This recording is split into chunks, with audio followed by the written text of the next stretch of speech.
Hello everyone. Before we start, make sure to like and subscribe to the channel. And leave a comment with where you're from and what time you're watching.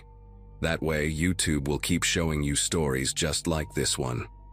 Now, let's begin.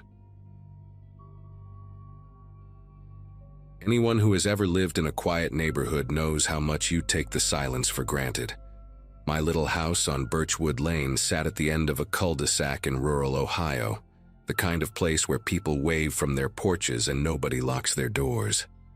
I had moved there right after my divorce was finalized in the spring of 2023, needing somewhere cheap and peaceful to rebuild my life. At 34, with a nursing job at the county hospital and a fresh start ahead of me, I thought I had found exactly what I needed. The house was small, maybe 900 square feet, with peeling yellow paint and a backyard that backed up against a stretch of woods. My only neighbor was a man named Earl Pritchard, who lived about 50 yards to my left in a gray ranch-style home with an American flag hanging limp from his porch. For the first 3 months, we barely exchanged more than a nod. He seemed like a typical retired guy, maybe late 60s, always tinkering with something in his garage or sitting on his porch with a beer. I had no reason to think anything would ever go wrong. The problem started because of his dog, a massive Rottweiler mix named Duke that had to weigh at least 120 pounds. Earl let that animal roam free constantly. No leash, no fence, nothing to stop it from wandering wherever it pleased. The first few times Duke showed up in my yard, I just shooed him away and figured Earl would get the message. But then Duke started getting aggressive, barking and lunging at me when I tried to get to my own car in the morning. One Saturday in late August, I was bringing groceries in from my trunk when Duke came charging across the yard, teeth bared, hackles raised like a wild thing. I barely made it inside before he slammed against my screen door hard enough to dent the frame. That night, I called animal control and filed an official complaint. I remember feeling nervous about it, wondering if I was overreacting, but my hands had red scratches from scrambling to get inside, and my heart was still pounding hours later. I told myself I was just being a responsible neighbor, that Earl would understand once someone explained the rules to him. Looking at it now, I realized that phone call was the moment everything changed. Animal control came out 2 days later, on a Monday morning. I watched from my kitchen window as the officer spoke with Earl on his porch for maybe 10 minutes. Earl kept his arms crossed the whole time, his body rigid, occasionally gesturing toward my house with sharp, angry movements. When the officer left, Earl stood there staring at my window for a long moment before going back inside. I told myself it was fine, that he was just annoyed and would get over it. That night, Duke was finally on a chain in Earl's backyard, and I actually felt relieved, like the whole situation had been resolved with minimal drama. I went to bed early, exhausted from a double shift, and slept better than I had in weeks. The next morning, I woke up around 6 to get ready for work, made my coffee, and stepped out onto my front porch to check the weather like I always did. That was when I saw it. Sitting perfectly centered on top of my wooden fence post, right where my property met the road, was a small cardboard box. It was old and weathered, the kind you might find in someone's garage, and it was open at the top. Even from 20 feet away, I could see the dull brass glint of what was inside. I walked over slowly, my bare feet cold against the dewy grass, and when I got close enough to look inside, my breath caught in my throat. The box was filled with loose ammunition, maybe 40 or 50 rounds of what looked like shotgun shells mixed with smaller caliber bullets, all jumbled together like someone had dumped them from a drawer. There was no note, no explanation, nothing to indicate where it came from or why it was there. But I knew. I stood there in my pajamas, the morning birds singing like nothing was wrong, and I felt this cold knot form in my chest that would not go away for months. I took pictures with my phone, my fingers clumsy and stiff, then brought the box inside and set it on my kitchen counter. Part of me wanted to believe it was some kind of mistake, that maybe a hunter had left it there by accident or some teenagers were playing a prank. But the placement was too deliberate, too precise, right at the entrance to my property where I would absolutely see it first thing. I called in sick to work that day, something I almost never do, and spent the morning sitting at my kitchen table trying to decide what to do. By noon, I had convinced myself I was being paranoid. By evening, I knew I was not. I was watering the small patch of tomatoes I had planted near my back porch, trying to force some normalcy into my day, when I heard Earl's screen door slam shut. I looked up and saw him walking toward the fence line that separated our properties, moving with this slow, deliberate pace that made my stomach tighten. He stopped about 10 feet away from me, close enough that I could see the gray stubble on his jaw and the deep lines around his pale blue eyes. For a moment, neither of us said anything. Then he smiled, but it was the kind of smile that had no warmth in it whatsoever, just a slight pulling back of his lips that showed his yellowed teeth. His voice was calm, almost friendly, when he finally spoke. He said that he hoped I was settling in okay, that it was important for neighbors to look out for each other in a place this remote. Then he tilted his head slightly like he was studying me, and added that accidents happen when people stir up trouble, that it was real easy for things to go wrong when folks stuck their noses where they did not belong. He said it casually, the way you might comment on the weather, and then he just turned around and walked back to his house without waiting for me to respond. I stood there with the garden hose still running, water pooling around my feet, unable to move or think clearly for what felt like several minutes. That night, I barely slept. Every creak of the house, every rustle of wind against the windows made me sit up in bed with my heart hammering against my ribs. Around 2 in the morning, I heard something that pulled me fully awake, a rhythmic banging sound coming from somewhere outside. At first, I thought it might be a shutter or a loose piece of siding, but the rhythm was too steady, too intentional. I crept to my bedroom window and peered through the curtains, and what I saw made me press my hand over my mouth to keep from making a sound. Earl was in his backyard, illuminated by the glow of a work light he had set up on a ladder. He was hammering something onto a tall wooden post, working methodically despite the late hour. I watched him for maybe 20 minutes trying to understand what he was doing, until he finally stepped back, and I saw it clearly. He had installed a massive floodlight on that post, the industrial kind you see at construction sites, and it was angled directly at my house. Specifically, it was pointed straight at my bedroom window. But that was not the worst part. The worst part was what I noticed when he turned to gather his tools. Strapped across his back, black metal gleaming under the work light, was a pump-action shotgun. He was not even trying to hide it. He wanted me to see. The next few days blurred together in a haze of exhaustion and fear. That floodlight came on every single night at exactly 10:30, blazing through my curtains like a second sun, making it impossible to sleep without stuffing towels against the window frame and wearing a sleep mask.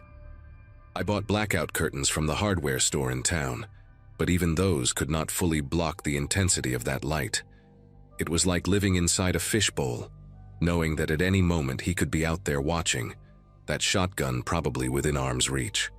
I called the police on the 3rd day, explained everything from the ammunition, to the threat, to the floodlight situation. A deputy came out, a young guy named Fowler who seemed sympathetic but kept using phrases like civil matter, and no direct threat, and freedom to install lights on his own property. He said he would go talk to Earl, maybe encourage him to be more neighborly, but there was nothing illegal about outdoor lighting or owning firearms. I watched from my window as Deputy Fowler stood on Earl's porch for less than 5 minutes before driving away. That night, Earl added a second floodlight. This one was aimed at my driveway, so bright that it triggered the automatic sensor on my porch light and kept it burning all night long. My electricity bill that month was almost double what it usually was, but that felt like the least of my problems. I started changing my routines, leaving for work earlier and coming home later, parking on the far side of my house where the lights could not reach, entering through my back door like a thief in my own home. My coworkers noticed the dark circles under my eyes, the way I jumped at sudden noises, and I made up excuses about insomnia and stress from the divorce. How do you explain to someone that your neighbor is waging a silent war against you? That you are being terrorized in ways that do not technically break any laws, I thought about selling the house, but I had put every cent of my savings into the down payment, and the market in that area was terrible.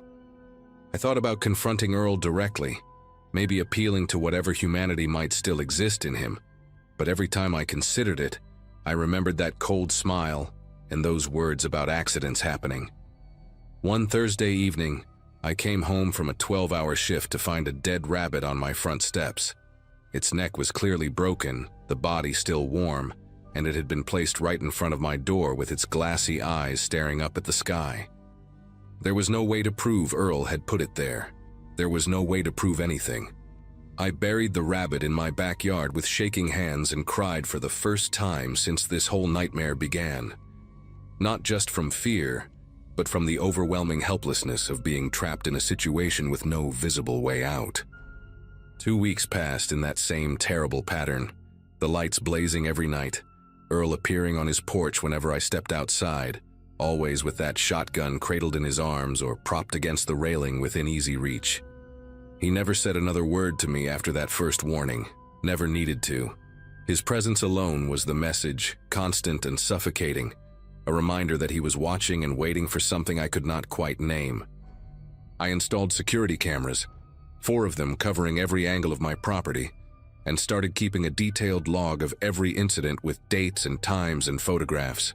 My phone was filled with hundreds of pictures of Earl standing on his porch, of the floodlights burning through the darkness, of Duke straining against his chain and barking furiously whenever I appeared. I showed everything to a lawyer in town, a woman named Gloria Ashworth who had been practicing for 30 years, and she told me the honest truth. Without a direct physical threat or actual violence, there was very little the law could do. I could try for a restraining order, but standing on your own porch with a legal firearm was not grounds for one. She suggested I document everything and hope he eventually crossed a line that would give me legal standing. Hope he crossed a line. As if I was supposed to wait for him to actually hurt me before anyone would take this seriously. It was a Saturday night in late September when things finally came to a head. I had gone to bed early, around 9, because the exhaustion had become so overwhelming that I could barely function. The blackout curtains were drawn tight, and I had earplugs in, my only defense against the nightly assault of light and anxiety.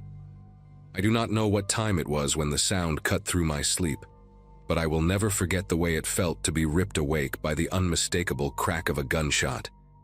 It was close, terrifyingly close, somewhere right behind my house near the tree line. I scrambled out of bed and crawled to the window, my whole body trembling as I pulled back the edge of the curtain just enough to see outside.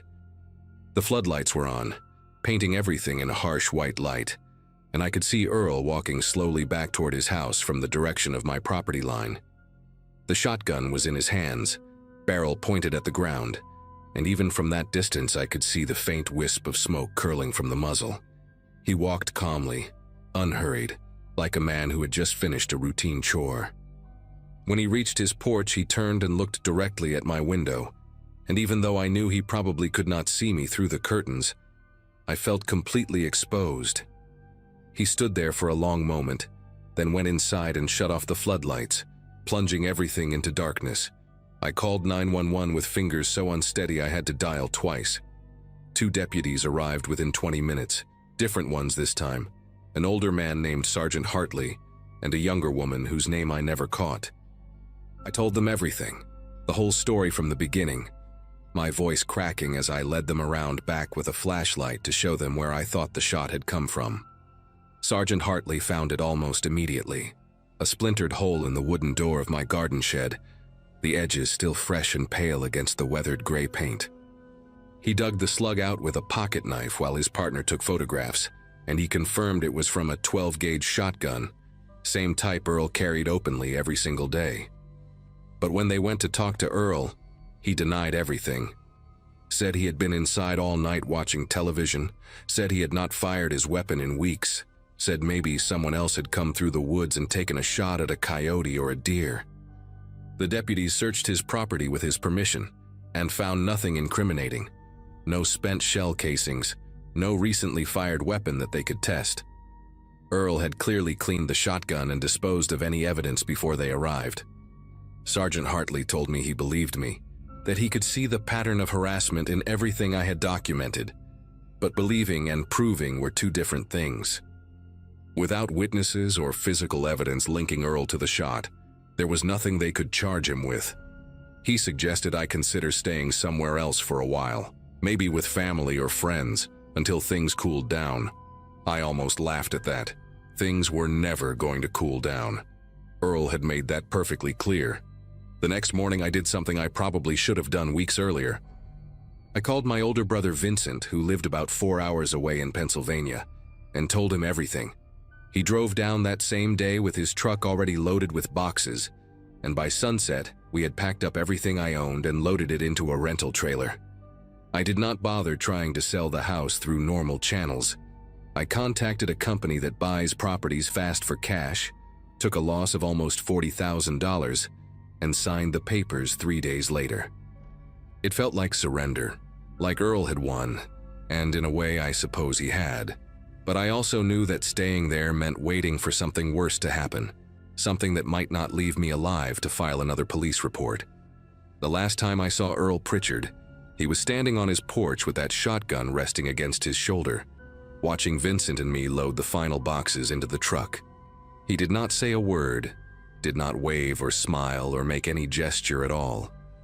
He just watched with those pale blue eyes, his face completely blank, as I climbed into the passenger seat and we pulled away from Birchwood Lane for the last time.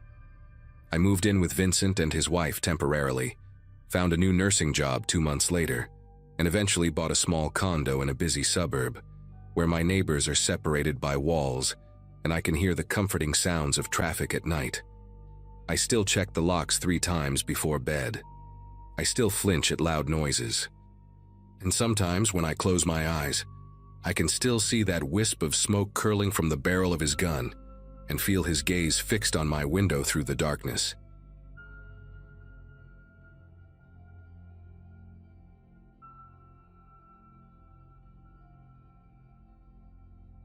Buying my first house felt like crossing some invisible finish line that everyone kept talking about. Most of my coworkers at the insurance company had already done it, and after 6 years as a claims adjuster in Northern Ohio, I finally had enough saved for a down payment. The place was nothing fancy, a small 2-bedroom on Ridgemont Drive with a detached garage and a yard that needed serious attention. But it was mine. The neighborhood seemed quiet enough when I visited during the day. Older homes, mature trees, the kind of street where people still waved from their porches. I moved in on a Saturday in early March of 2022, and by Sunday afternoon, I had already met the man who would spend the next 8 months trying to destroy my life. His name was Gerald Fitch, and he lived in the pale yellow house directly to my left, separated from my property by a weathered wooden fence that leaned slightly toward my side. The fence became our first battlefield, though I did not know it would be a war. During my initial walkthrough with the realtor, she had mentioned that the fence was technically on the property line. Shared responsibility, she said. Nothing unusual. A few posts had rotted at the base and one section sagged badly enough that you could see straight into Gerald's backyard. My second week in the house, I knocked on his door to introduce myself and discuss splitting the repair cost. Gerald answered wearing a tucked-in polo shirt despite it being a cold Wednesday evening, his gray hair combed back with precision, wire-rimmed glasses sitting low on a nose that looked like it had been broken more than once. He must have been somewhere in his early 60s. He listened to my proposal without blinking, then told me the fence was entirely my problem because it leaned toward my property. When I tried to explain how property lines worked, he simply closed the door in my face. I stood there on his porch for a good 10 seconds, genuinely unsure if that had actually just happened. I decided to fix the fence myself and move on with my life. Paid a contractor $800 to replace the rotted posts and straighten the whole thing out. It looked great when they finished, fresh cedar planks, everything level and solid. I thought that would be the end of it. Instead, it was the beginning. 3 days after the fence was done, I found an envelope in my mailbox with no stamp, no return address. Inside was a handwritten note on yellow legal paper, the penmanship tight and slanted. It accused me of trespassing on Gerald's property during the repair, claimed the new fence was 2 inches over the line, and demanded I remove it immediately or face legal action. I walked outside and stared at the fence, then at his house. His blinds moved slightly and I knew he was watching. That night I heard something that would become painfully familiar over the coming months. A slow, deliberate knocking on my front door at exactly 11:45. When I opened the door, nobody was there. Just the empty porch and the sound of crickets. I checked the sides of the house, walked halfway down the driveway, saw nothing. Went back inside and tried to convince myself it was kids messing around. But the next night, same time, same knock. 3 heavy thuds against the wood, spaced about 2 seconds apart. This time I moved faster, yanked the door open while the sound was still echoing. The porch light showed me an empty concrete slab and my own car parked in the driveway. I looked toward Gerald's house and noticed his garage door was slightly open, maybe 6 inches off the ground, though it had been fully closed when I came home from work. I stood there watching it, waiting for movement, my heart beating in my throat. After a full minute of nothing, I went back inside and locked the deadbolt. I did not sleep well that night, or any night that followed for a very long time. The code violations started arriving in April. The first one came from the city, a formal notice claiming my grass had exceeded the maximum allowed height of 8 inches. I had mowed 2 days earlier. The lawn was maybe 4 inches at most. I called the code enforcement office and spoke to a woman named Ruth who sounded exhausted before I even explained my situation. She told me complaints were filed anonymously, that they were obligated to investigate each one, and that I should just make sure I was in compliance. A week later, another notice, this time about my trash cans being visible from the street on a non-collection day. I had left them by the garage for maybe 3 hours after bringing in groceries. The fines were small, $25 here, $40 there, but they accumulated. By the end of May, I had received 9 separate complaints. My car was parked too close to the curb. My porch light was too bright. A broken window screen was an eyesore. I replaced the screen the same day I got that notice. And the following morning I found a dead crow on my welcome mat, its neck bent at a horrible angle. I started keeping a journal of everything. Dates, times, details of each incident. My buddy Vince from work told me I needed documentation if this ever went to court. And he was right. June brought a new kind of harassment. I would come home from work to find small things moved around my property. Nothing stolen, just rearranged. The garden hose coiled in the opposite direction. My garbage can switched positions. A potted plant I kept on the porch steps relocated to the other side. Each thing was minor on its own, almost unnoticeable, but the pattern was unmistakable. Someone was entering my property while I was gone, touching my belongings, letting me know they had been there. I mentioned it to the neighbor on my right, a retired schoolteacher named Dolores, who had lived on Ridgemont Drive for 30 years. She listened carefully, then lowered her voice and told me that Gerald had done the same thing to the previous owners. They lasted 14 months before selling the house at a loss and leaving the state. I installed cameras the first week of July. 4 of them, one covering the front porch, one aimed at the driveway, one watching the backyard, and one pointed directly at the fence line between my property and Gerald's. The system cost me nearly $600, but I figured it was worth every penny if it meant catching him in the act. For the first few days, nothing happened. No knocking, no moved objects, no dead animals. I started to wonder if the cameras alone had been enough to scare him off. Then I woke up on a Friday morning to find all 4 feeds showing static.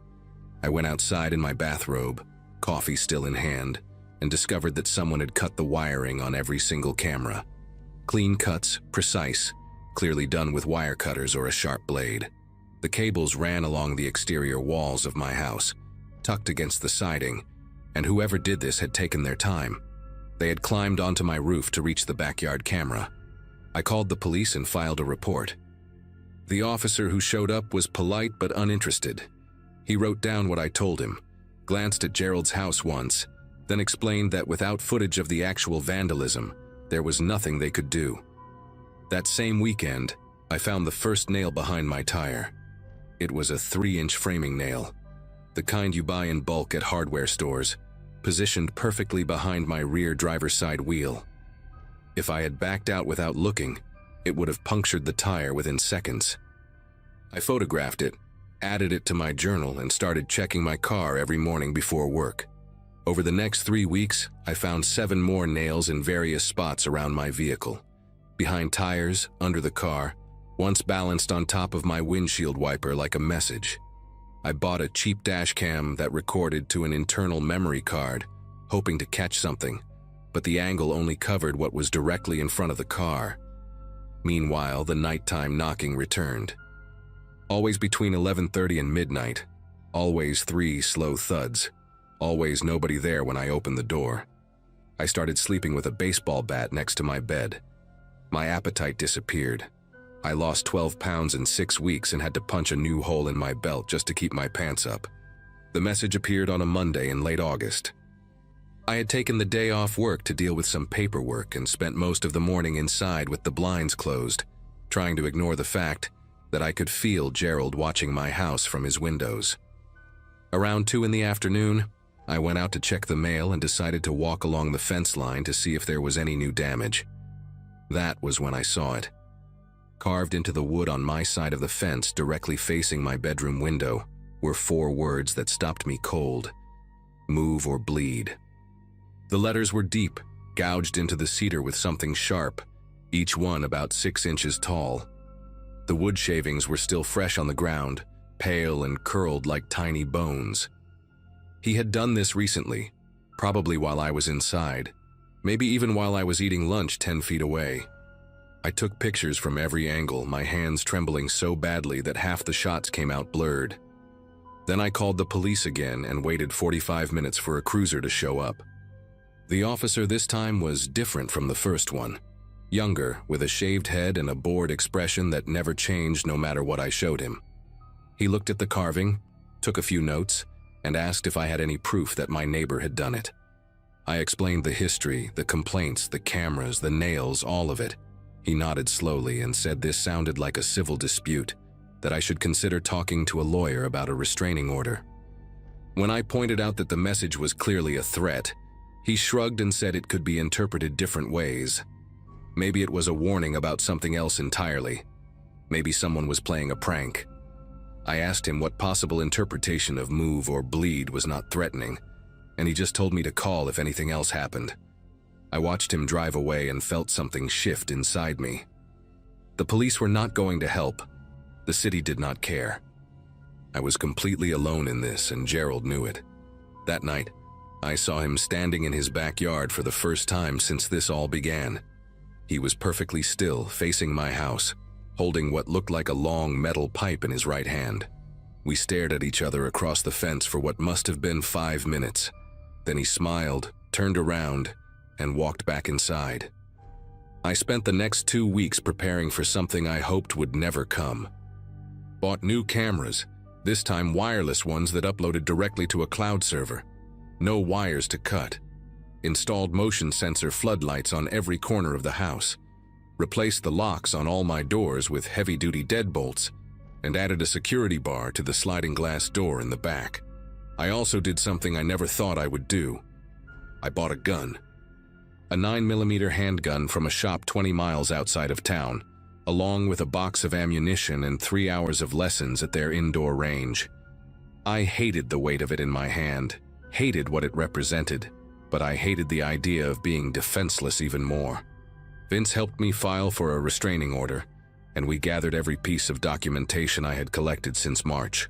The journal entries, the photographs, the police reports, the code violation notices. A judge granted a temporary order in early September, which meant Gerald was legally required to stay at least 500 feet from me. The night after he was served, I heard him screaming in his backyard. Not words, just raw sound, like an animal caught in a trap. I lay in bed listening to it, gripping that pistol under my pillow, waiting for the crash of breaking glass that I was certain would come. The crash never came. What came instead was silence. For 3 days, Gerald did not leave his house. His car stayed in the driveway, his blinds stayed closed, his porch light stayed off. I kept waiting for the next nail, the next knock, the next carved message. Nothing. On the 4th day, I saw an ambulance parked in front of his house when I came home from work. 2 paramedics were wheeling a stretcher through his front door, and on it was Gerald, strapped down and motionless. Dolores was standing on her lawn watching, and she told me that his daughter had found him unconscious on the kitchen floor. Stroke, apparently. Massive. He survived, but barely. I learned later from a mutual neighbor that he was moved to a long-term care facility somewhere downstate, unable to walk or speak. His daughter put the house up for sale a month later. I never saw Gerald Fitch again. Sometimes I drive past that facility when I am in the area, and I slow down just a little, wondering if he is still in there, still aware, still remembering the man next door he tried so hard to break. The new neighbors are a young couple with a toddler. They wave when they see me. I wave back, but I have never taken down the cameras, and I still check behind my tires every single morning before I leave for work. Some habits, once learned, are impossible to forget.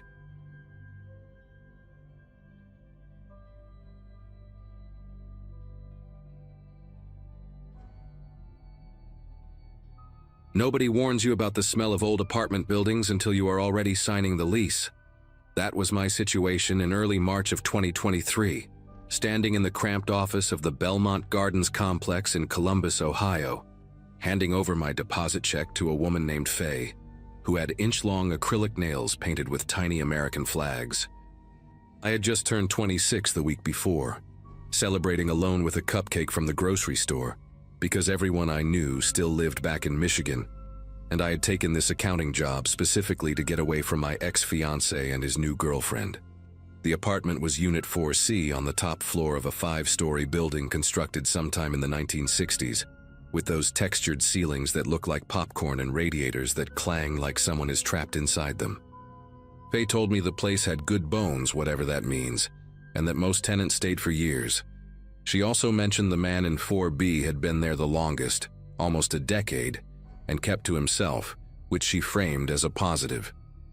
I remember thinking that sounded perfect because the last thing I needed was a chatty neighbor asking about my life when I was still trying to figure out what my life even was anymore. His name was Gregory Vance, and I met him exactly once during my first 2 weeks in the building. It was a Sunday morning around 7, and I was dragging my laundry basket down to the basement machines when he came out of 4B carrying 2 large black garbage bags that looked heavy enough to make his shoulders strain. He was maybe 50, with a narrow face and deep-set eyes that reminded me of a bird, something predatory like a hawk or a falcon. His hair was cropped short, military style, and he wore latex gloves, which I thought was odd for taking out trash.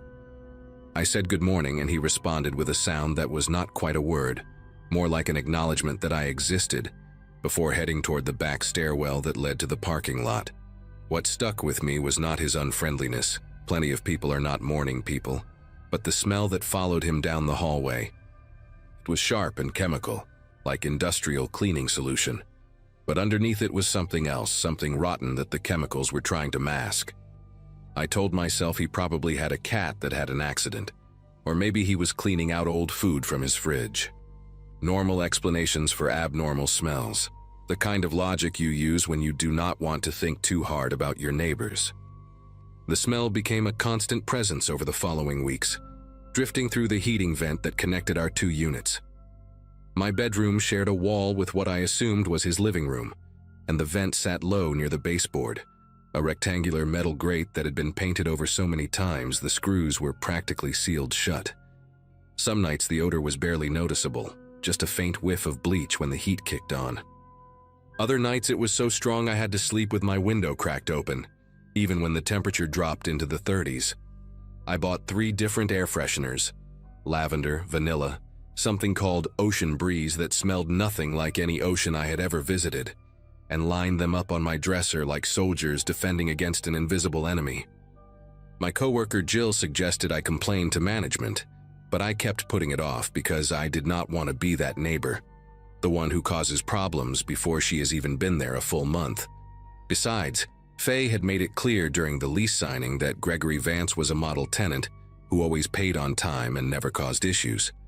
I figured whatever was happening in his apartment was his business, not mine. What I could not ignore was the noise. It started around the third week of March, always between 3 and 4 in the morning. A heavy dragging sound that came through the wall like someone was pulling furniture across the floor. The first time it woke me, I lay there in the dark with my heart pounding, trying to convince myself it was just the building settling, or maybe pipes expanding in the walls. But pipes do not drag. Pipes do not stop and stop again like something heavy is being repositioned. I would hear it for maybe 10 or 15 minutes, then silence, then the sound of his front door opening and closing. From my bedroom window, I could see the parking lot below, and I started watching for him on those nights. This pale figure in dark clothes loading those same black garbage bags into the trunk of a beige sedan that looked like it had not been washed in years. He always drove away before dawn and came back empty-handed around 7, just as the early risers in the building were leaving for work. I told myself he was probably a night shift janitor, or maybe worked at a meat processing plant, something that would explain both the hours and the smell. I was very good at telling myself things back then, constructing explanations that let me go back to sleep. April came with warmer weather, and a building-wide notice taped to everyone's door announcing a plumbing inspection scheduled for the 15th. Apparently, there had been complaints about slow drains and low water pressure on the upper floors, and management was sending someone to check all the units. I remember feeling relieved because it meant someone official would be entering Gregory's apartment, someone who might notice if anything was wrong in there. The inspection was set for a Saturday, and I made sure to be home, finding excuses to linger in my kitchen with the door cracked open so I could hear what was happening in the hallway. The maintenance worker was a young guy named Danny, who looked barely out of high school, with a patchy beard and a toolbox that seemed too heavy for his skinny arms. He started on the first floor and worked his way up, knocking on doors and spending maybe 15 minutes in each unit. When he got to the 4th floor around 2 in the afternoon, I watched through my peephole as he knocked on 4B. Gregory answered after a long pause, and I could only see a sliver of his face through the gap, but something about his posture looked tense, coiled, like an animal that does not want to let a stranger into its territory. Danny was inside 4B for almost 40 minutes, way longer than any other unit. I pretended to wash dishes, then pretended to organize my pantry, all while straining to hear anything through the wall. There were muffled voices, the clang of pipes being tested, and then silence for a stretch that felt endless. When Danny finally emerged, his face had changed. The casual boredom he had carried from unit to unit was gone, replaced by something tight around his eyes and mouth, like he was working hard to keep his expression neutral.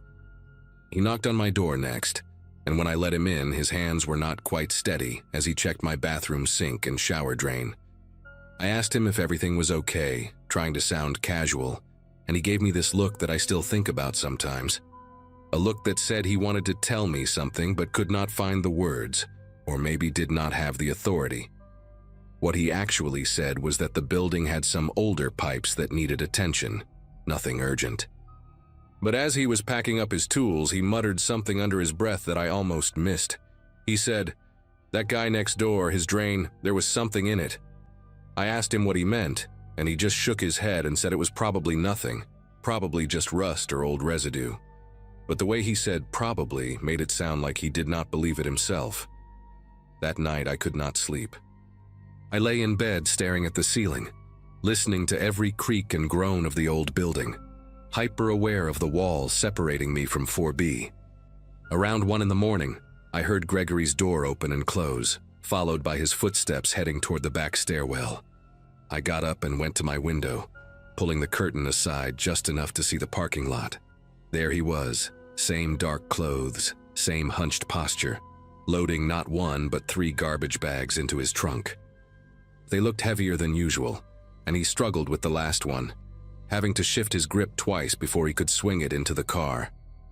I watched him drive away, his taillights disappearing down the street, and I stood there for a long time after he was gone, my bare feet cold on the hardwood floor. Something had shifted in my mind that day, some barrier between normal and not normal that I had been carefully maintaining. Danny's face when he came out of that apartment, the way his hands trembled when he checked my drains, the thing he almost told me but did not. All of it was circling in my head like water that would not go down. I went back to bed, but I did not close my eyes. I just waited for the sound of his car returning, which it did around 5:30, the engine cutting off in the pre-dawn quiet. The police showed up 3 days later, on a Tuesday morning when I was getting ready for work. I heard the knock on Gregory's door first, firm and official, the kind of knock that does not take no for an answer. I crept to my peephole and saw 2 officers in uniform, a man and a woman, standing in the hallway with their hands resting on their belts. Gregory opened his door only a few inches, and I could hear fragments of their conversation, words like complaints and disturbance, and just routine questions. His voice was calm, almost eerily so, like he had been expecting this and had rehearsed his answers. The officers did not seem satisfied, but they also did not push their way in, and after maybe 10 minutes they moved on to knock on my door. I opened it with what I hoped was a confused expression, the innocent neighbor who had no idea what was happening. The female officer, whose name tag read Nunez, asked if I had heard any strange noises coming from 4B, particularly at night. I hesitated for just a second too long, and I saw her eyes sharpen, catching that pause. I told her about the dragging sounds, about the odd hours Gregory kept, about the smell that came through my vent. She wrote everything down in a small notebook, her pen moving in quick strokes. And when she looked up at me, there was something in her expression that made my throat tight. She thanked me for my time and told me to call if I noticed anything else, handing me a card with her direct number. After they left, I stood in my doorway and watched them knock on 4A, then head downstairs to continue their rounds. Gregory's door stayed shut, but I could feel him in there, just on the other side of that thin wall, listening. I called in sick to work that day because there was no way I could concentrate on spreadsheets and budget reports with everything that was happening. Instead, I sat on my couch with the blinds half closed, watching the hallway through my peephole every time I heard footsteps. Gregory did not leave his apartment all morning. Around noon, I heard sounds coming through the wall, drawers opening and closing, the thump of objects being moved around, a rhythm that sounded frantic and purposeful at the same time. He was packing. I knew it with a certainty that sat heavy in my chest. The same way you know a storm is coming before you see the clouds. I thought about calling Officer Nunez, but I did not know what I would say. My neighbor is moving things around in his apartment? That was not a crime. That was not even suspicious. Not really. Not in a way I could put into words without sounding paranoid. So I just waited, my phone in my hand with her number pulled up on the screen, my thumb hovering over the call button like it was a trigger I was not ready to pull. The sounds continued for hours, and somewhere around 3 in the afternoon, I heard the unmistakable noise of a suitcase with wheels being rolled across a hardwood floor. He left at 4:17. I know the exact time because I was watching the clock on my microwave when I heard his door open. I rushed to my peephole and saw him standing in the hallway with a single black rolling suitcase and a duffel bag slung over his shoulder. He was wearing a baseball cap pulled low over his forehead, something I had never seen him wear before, like he was trying to hide his face. What made me hold my breath was the way he looked at my door before he turned toward the stairwell. A long, deliberate stare that seemed to last forever, even though it was probably only a few seconds. It was like he knew I was watching. Then he was gone, his footsteps echoing down the stairs, and a minute later I heard a car engine start in the parking lot. I ran to my window just in time to see his beige sedan pull out of its spot and turn onto the main road, heading north toward the highway. My heart was beating so hard I could feel it in my temples. I stood there for maybe 5 minutes, staring at the empty parking spot where his car had been, before I noticed something that made the air feel thin in my lungs. His apartment door, the door to 4B, was still slightly open. Not all the way, just an inch or two, like he had been in such a hurry that he forgot to pull it shut behind him, or like he did not care anymore whether it was locked. I told myself I was not going to go in there. I said it out loud, actually, standing in my kitchen with my back pressed against the refrigerator like it could somehow anchor me to sanity. This was a matter for the police, not for a 26-year-old accountant who had only lived in this building for 6 weeks. I should call Officer Nunez, report that Gregory had fled, let the professionals handle whatever was behind that door. That was the smart thing to do, the safe thing, the thing any reasonable person would do. But the door was right there, maybe 15 feet from my own, and it was open, and I had been smelling whatever was in that apartment for weeks now, waking up to dragging sounds at 3 in the morning, watching him load those heavy bags into his trunk, like a man with something to hide. I needed to know. The not knowing had been eating at me since the day I moved in, this constant low-grade anxiety that lived in the back of my skull, and now the answer was just a few steps away. I grabbed my phone, made sure it was charged, and walked to my door before I could talk myself out of it. The hallway was empty and silent, the late afternoon light filtering through the window at the end of the corridor, making everything look gold and somehow wrong. The smell hit me before I even pushed the door all the way open. It was the same chemical odor I had been breathing through my vent for weeks, but concentrated now, so thick it felt like a physical presence. Underneath it was something worse, something sweet and rotten that made my eyes water and my gag reflex kick in. I pulled my shirt up over my nose and stepped inside, my free hand already reaching for my phone to dial 911. The apartment was laid out exactly like mine, but mirrored, with the kitchen to my right and the living room straight ahead. It was almost completely empty, no furniture except for a folding chair and a small table against the far wall. The floors were bare, the walls were bare, and every surface had a strange sheen to it, like it had been wiped down recently with something industrial. But it was the coffee table that stopped me in my tracks, that made me forget how to breathe for a moment. Spread across its surface were photographs, maybe 20 or 30 of them, printed on regular paper and arranged in neat rows like someone had been studying them. They were all women. Different ages, different faces, but all of them photographed without their knowledge. Walking down streets, getting into cars, standing in grocery store parking lots. And next to the photographs was a stack of missing person flyers, the same ones I had seen stapled to telephone poles around the neighborhood. The same faces that had been staring at me from the bulletin board at the laundromat down the street. I do not remember dialing 911, but I must have, because suddenly there was a voice in my ear asking what my emergency was. I backed out of the apartment without touching anything else, my legs moving on autopilot while my brain tried to process what I had just seen. The operator kept me on the line, her voice calm and professional, asking me questions I could barely answer. Within 8 minutes, there were 4 police cars in the parking lot and officers swarming the 4th floor, their radios crackling with codes I did not understand. Officer Nunez arrived shortly after, and when she saw me sitting on the hallway floor with my back against my own door, she crouched down and put a hand on my shoulder without saying anything. The forensic team went into 4B wearing gloves and masks and full protective suits, and they were in there for hours, carrying out evidence bags and taking photographs of every surface. I learned later that they found more than just the pictures on the coffee table. In the bathroom, behind a false panel under the sink, there were jewelry and personal items belonging to at least 7 different women, rings, watches, a locket with a photograph inside, a keychain with a small stuffed bear attached.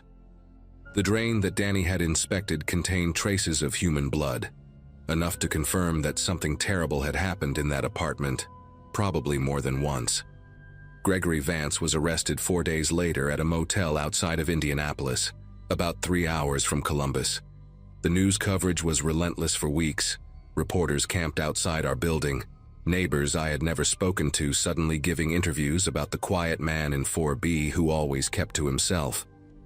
They found his car in a wooded area about 20 miles from the motel, and in the trunk were more garbage bags containing evidence I cannot bring myself to describe, even now. He was charged with the murders of 5 women, all of them from the Columbus area. All of them reported missing over the past 3 years. The trial is still pending as I write this, and I have been told I will likely be called as a witness. I moved out of Belmont Gardens the week after his arrest, breaking my lease without a second thought, and I have not been back since. Some nights I still wake up at 3 in the morning, my body tensed for a sound that is not coming anymore, and I lie there in the dark thinking about how thin the walls were between us. I think about how I rationalized the smell, the noises, the heavy bags, how badly I wanted everything to be normal that I almost convinced myself it was. And I think about the photographs on that coffee table, all those women who had no idea they were being watched, and I wonder if there was ever a photograph of me in that stack, taken on some ordinary day when I thought I was just living my life.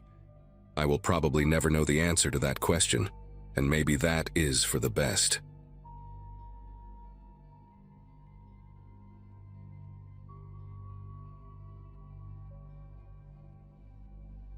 My girlfriend and I had been splitting rent for almost 5 years when she decided Portland was too rainy and too boring, and that some guy she met at a yoga retreat was neither of those things.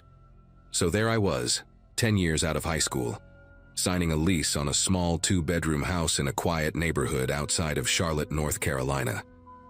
It was the kind of street where people waved from their driveways and left Christmas decorations up until February. The house itself was nothing special. Beige siding, a patchy front lawn, a creaky back porch, but it was mine. I remember pulling into the driveway that first Saturday morning in March of 2023, my Subaru packed with everything I owned, feeling that strange mix of freedom and loneliness that comes with starting over.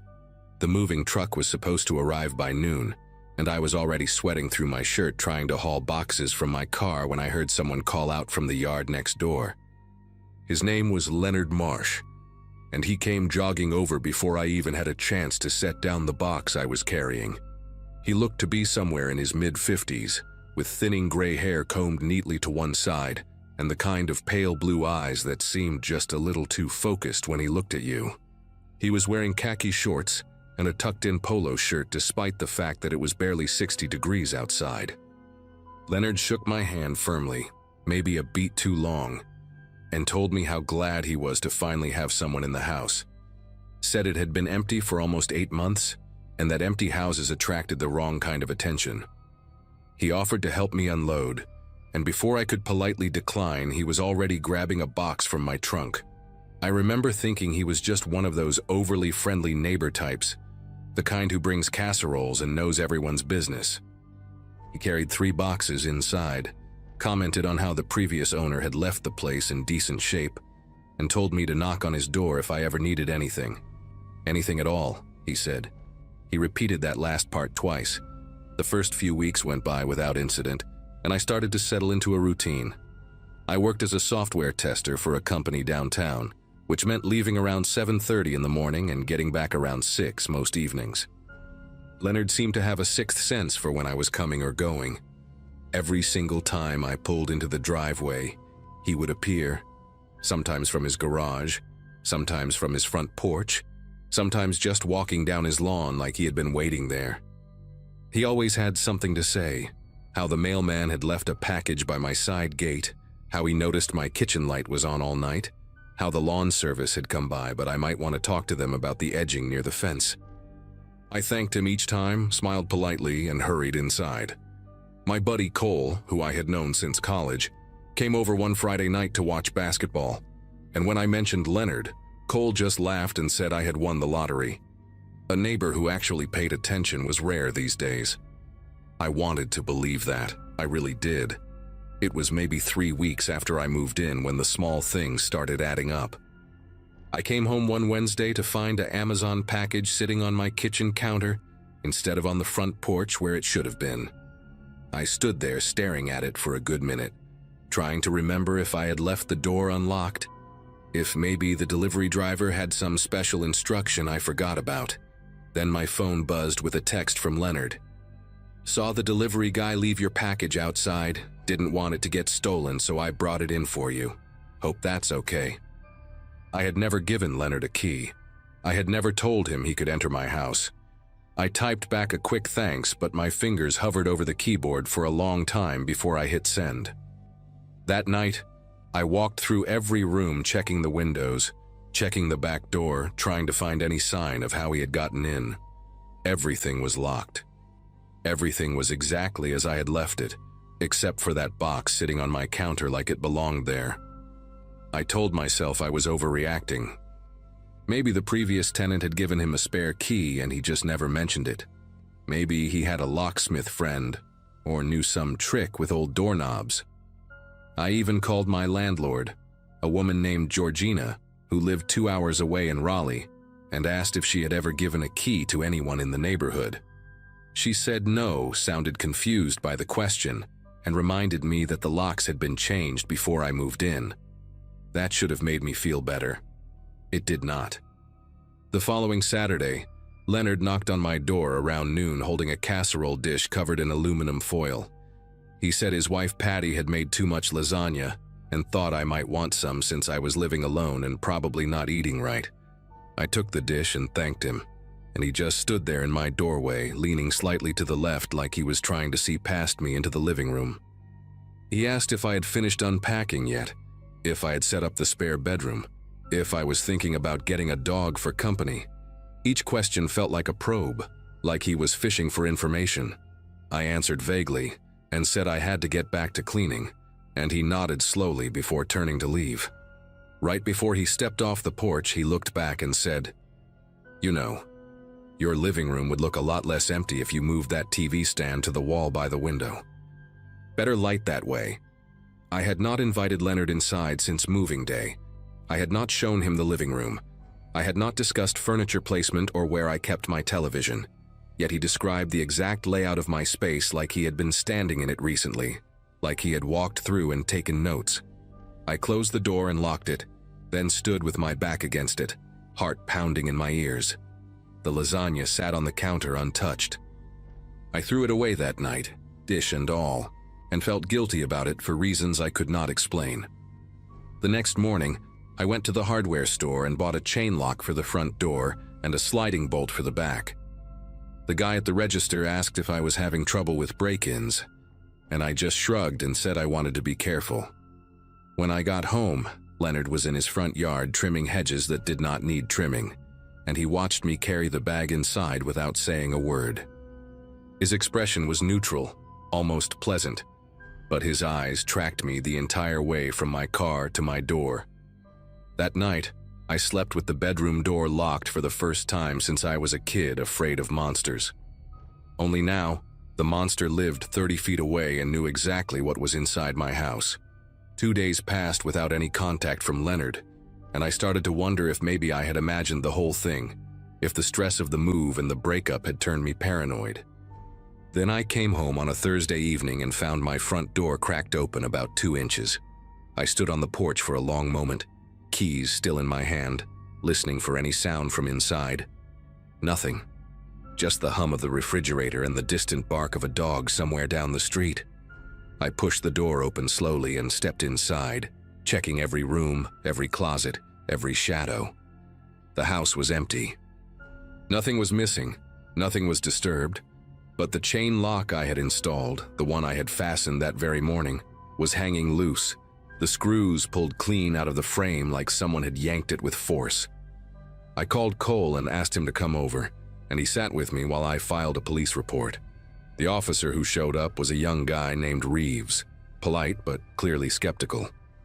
He walked through the house, checked the back door, looked at the damaged chain lock, and asked if I had any enemies or ex-girlfriends who might want to mess with me. I told him about Leonard, about the packages, about the comments on my furniture. He wrote it all down but said there was not much he could do without evidence of a crime. "Sounds like you just have a nosy neighbor," he said on his way out. "Might want to get a camera." So I got a camera. I ordered one of those indoor security cameras that connects to your phone, the kind that sends you alerts whenever it detects motion. I set it up in my living room, angled toward the front door, and tested it a dozen times to make sure the view was right. For the first few days, everything was normal.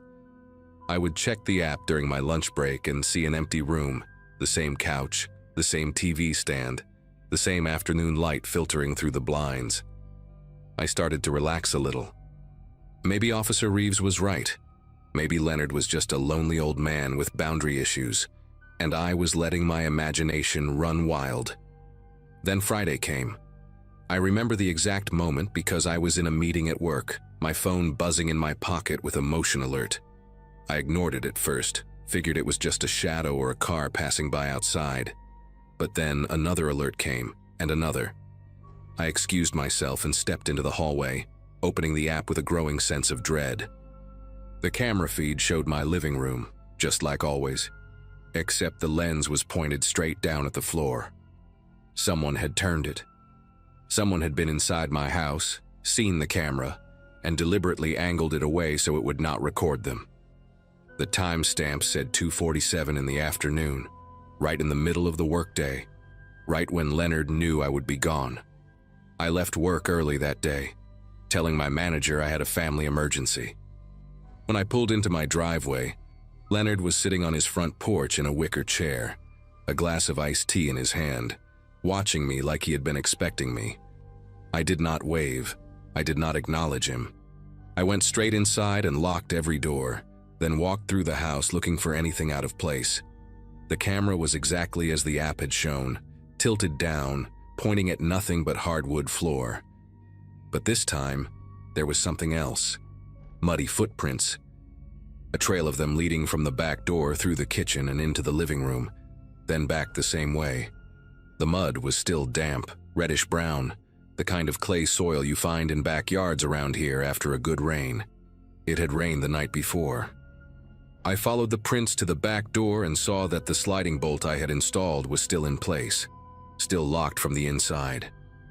But the window next to it, the small one above the sink that I never thought to secure, was open about 4 inches, just wide enough for someone to reach through and unlock the door from inside. I stood there staring at that window, at those footprints, and felt something cold settle into my chest. He had found another way in. No matter what I did, he kept finding another way in. That night, around 9 o'clock, my phone buzzed with a text from an unknown number. I opened it and felt the air leave my lungs. "Are you traveling again this weekend? Just want to make sure your place stays safe." It was Leonard. I had never given him my phone number. I had never told him I traveled, because I did not. I had not left town since moving in. But he knew my schedule. He knew when I was home and when I was not. He knew the layout of my house, the contents of my cabinets, the angle of my camera. I scrolled up to see if there were any previous messages, but the thread was empty except for that single text, sitting there like a threat wrapped in neighborly concern. I did not respond. I sat on my couch in the dark, every light in the house turned off, watching through the blinds as Leonard's porch light glowed across the yard. Around 11, I saw his silhouette pass by his front window. He paused there for a moment, and even though I could not see his face, I knew he was looking at my house. I knew he could see that my lights were off, that my car was in the driveway, that I was home and awake and terrified. The silhouette moved away, and his house went dark. I did not sleep that night. I sat in my living room with a kitchen knife on the cushion beside me, waiting for a sound that never came. The next morning, I made a decision. I was not going to wait for something worse to happen. I called Georgina and told her I needed to break the lease, that there was a situation with a neighbor that made me feel unsafe. She was understanding, said she had dealt with difficult tenant situations before, and agreed to let me out without penalty, as long as I gave her 2 weeks to find a replacement. Then I called Cole and asked if I could crash on his couch until I found a new place. He said yes without hesitation, and by noon I was packing everything I owned into boxes for the second time in 2 months. I worked fast, throwing clothes into garbage bags, wrapping dishes in newspaper, dismantling furniture I had only just assembled. Every few minutes I glanced out the window, expecting to see Leonard watching from his yard, but his house was quiet. His car was gone from the driveway. I did not know where he was, and that scared me almost as much as knowing. By 4 o'clock, my Subaru was loaded to the roof and a rental trailer was hitched to the back. I did one last walkthrough of the empty house, checking every room, every closet, every window. The place looked exactly as it had when I first arrived. Bare walls, dusty floors, afternoon light slanting through the blinds. I locked the front door, slid the key through the mail slot, and turned to leave. Leonard was standing at the edge of my driveway. I do not know how long he had been there. He was wearing the same khaki shorts and tucked-in polo shirt from the day we met, his hands clasped in front of him like a funeral director. His pale blue eyes moved slowly from my face to the loaded car to the rental trailer, taking it all in. "Leaving so soon?" he asked, his voice soft and almost hurt, like a parent disappointed in a child. I did not answer. I walked past him, close enough to smell the faint scent of soap and something else underneath it, something stale and wrong. He did not move to stop me, did not reach out or block my path, but I felt his gaze on me the entire way to my car. As I opened the driver's door, he spoke again. "You know, the last tenant left in a hurry too. And the one before that." He smiled then, a small, satisfied expression that did not reach his eyes. "But someone always comes back. Someone always moves in." I got in my car, started the engine, and pulled out of that driveway without looking back. I watched him shrink in my rearview mirror until I turned the corner and he disappeared from sight.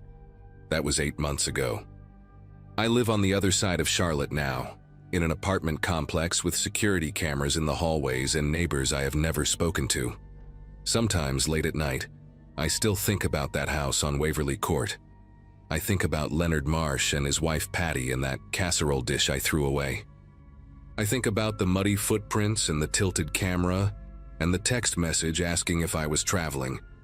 And I wonder who lives there now, in that quiet little house with the beige siding and the creaky back porch. I wonder if Leonard has introduced himself yet. I wonder if he has offered to help.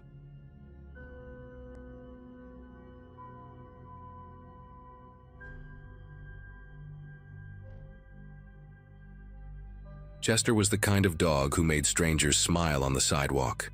My golden retriever had been my constant companion since I adopted him from a shelter right after finishing my MBA in 2017. 7 years of morning runs, lazy Sundays, and that ridiculous way he would press his nose against the window whenever I pulled into the driveway.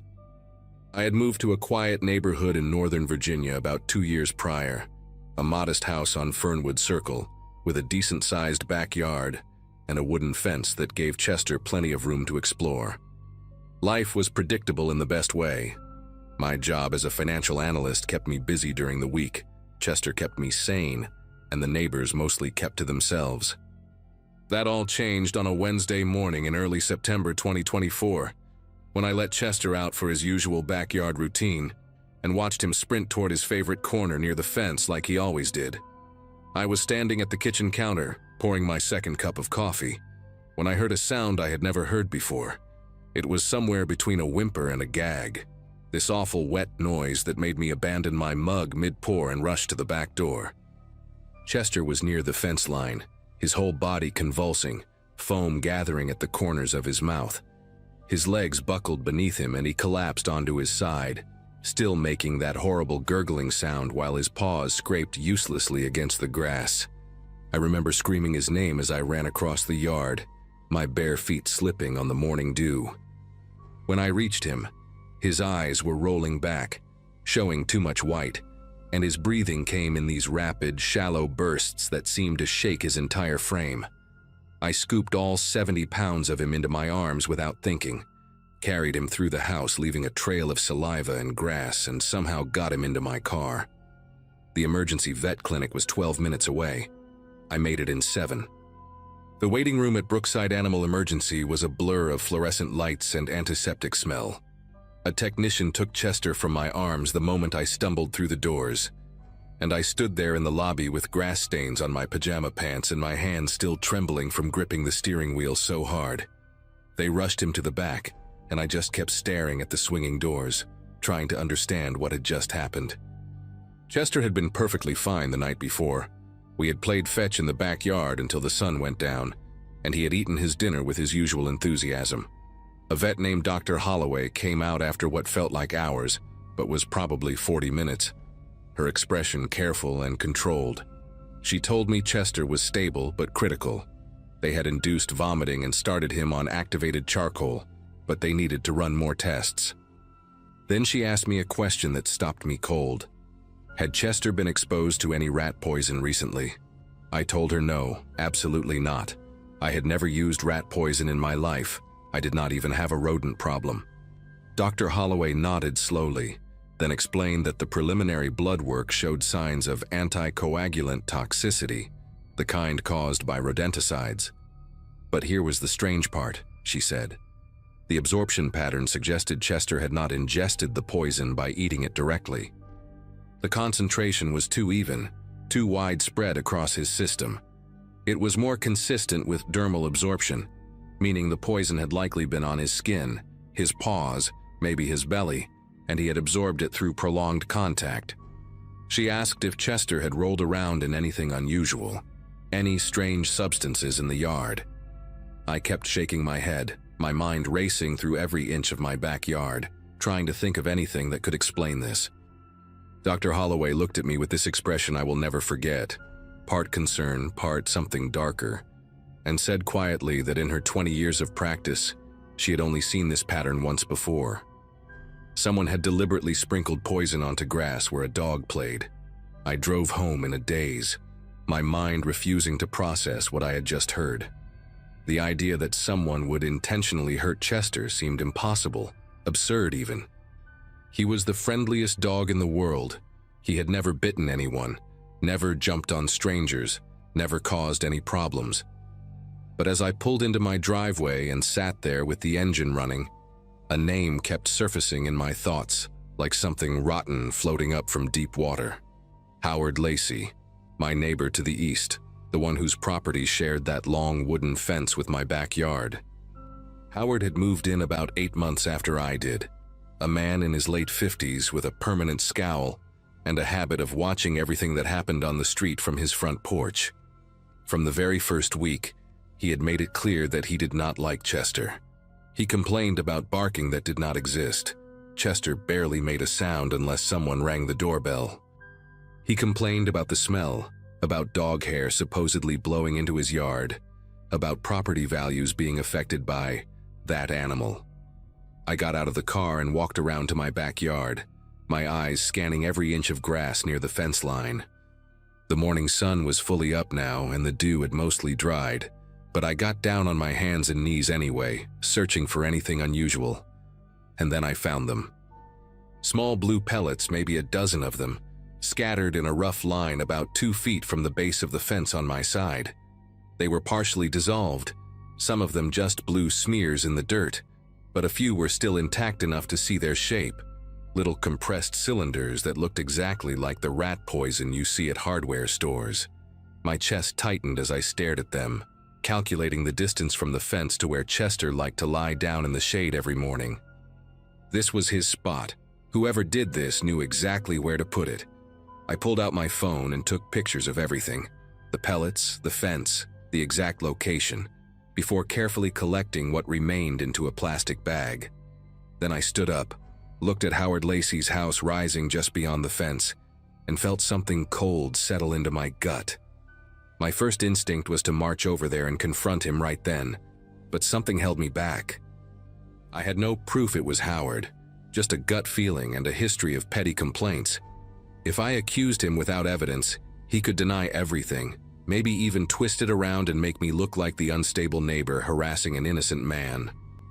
So I forced myself to think strategically, even though every fiber of my being wanted to put my fist through his front door. I called the non-emergency police line and explained the situation as calmly as I could. The officer on the phone was sympathetic but clear. Without direct evidence linking a specific person to the poisoning, there was not much they could do. He suggested I file a report for documentation purposes, which I did, and he mentioned that I might want to consider installing security cameras. That last suggestion stuck with me. By noon that same day, I had ordered a weatherproof camera from an electronics store with same-day delivery. I spent the afternoon mounting it under the eave of my back porch, angled to capture a wide view of the backyard, and most importantly, that stretch of fence bordering Howard's property. That night, I barely slept. The vet clinic had called around 8 to say Chester was showing improvement. His blood was responding to the vitamin K treatment, and his vitals were stabilizing. I should have felt relieved, and part of me did, but a larger part was consumed by this simmering rage that kept me staring at the ceiling until 3 in the morning. I kept replaying every interaction I had ever had with Howard Lacey. The way he would glare at Chester through the fence slats whenever we were outside. The time he had left a passive-aggressive note in my mailbox about controlling your animal, after Chester had barked once, literally once, at a squirrel. The anonymous complaint to the HOA about alleged noise violations that went nowhere because there was no noise to begin with. Each memory felt different now, recontextualized by what had happened. These were not the actions of a grumpy neighbor who valued his peace and quiet. This was a pattern, a slow escalation that had been building towards something, and I had been too naive to see it coming. When my alarm went off at 5:30, I was already awake, already watching the camera feed on my phone, waiting to see if Howard would make another move. The sun had not even cleared the tree line when I saw him. At exactly 6:14 in the morning, according to the timestamp on the footage, Howard Lacey appeared at the fence. He was wearing a gray bathrobe and slippers, and he moved with this casual confidence that made my blood pressure spike just watching him. He looked around first, a slow, deliberate scan of the surroundings, and then he reached into the pocket of his robe and pulled out a small plastic bottle, the kind you might use for travel-size shampoo. I watched in real time, my phone screen inches from my face as he leaned over the fence, extended his arm into my yard, and shook that bottle in a back-and-forth motion. Blue powder drifted down onto my grass like some kind of toxic snowfall.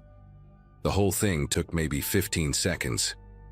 Then he pocketed the bottle, adjusted his robe, and walked back toward his house like he had just finished watering his plants. I sat there in my bed, the phone trembling in my grip, watching him disappear around the corner of his house. I had him. After everything he had put Chester through, I finally had proof of exactly what this man was capable of doing. I saved the footage to 3 different places, my phone, my laptop, and a cloud drive, before I did anything else. Then I called the police, the real number this time, not the non-emergency line. I explained what I had captured on camera and asked them to send an officer immediately. A patrol car arrived within 20 minutes, and I showed the deputy the video on my laptop screen. His name was Deputy Ramos, a stocky guy in his 40s with a no-nonsense demeanor, and I watched his expression shift from professional neutrality to genuine disgust as the footage played. He asked me to send him a copy, which I did right there on the spot, and then he asked if I wanted to accompany him next door to confront the individual in question. Part of me wanted to say yes, wanted to see Howard's face when he realized he had been caught, but a cooler part of my brain told me to stay back and let the law handle it. So I watched from my front window as Deputy Ramos walked up Howard's driveway, knocked on the door, and waited. Howard answered in that same gray bathrobe, and even from a distance I could see his posture change the moment he spotted the patrol car parked at the curb. Deputy Ramos spoke with Howard for about 10 minutes on his front porch. I could not hear what was being said, but I could read body language well enough. Howard started out with his arms crossed, shaking his head, the picture of indignant denial. Then Ramos must have mentioned the video, because Howard's whole demeanor shifted. His shoulders dropped, his hands fell to his sides, and he took a half-step backward like he had been physically pushed. A few more exchanges, and then Ramos was pulling out handcuffs. I watched Howard Lacey get arrested right there on his own front porch, still wearing that gray bathrobe, still in his slippers. A second patrol car arrived, and they put him in the back seat while a female officer walked around to knock on my door. She introduced herself as Officer Tate and asked if I could come down to the station later that day to give a formal statement. I agreed immediately. Before she left, she told me something that stuck with me. When they searched Howard's garage, they found 3 more bottles of the same rodenticide, along with a handwritten list of neighborhood nuisances that included my address, Chester's name, and a detailed log of every time my dog had supposedly barked over the past 6 months. The dates were meticulous. The times were precise down to the minute. None of it was real. I picked Chester up from the vet clinic that afternoon. He was weak and tired, his golden fur dull and matted in places, but his tail still wagged when he saw me walk through the door.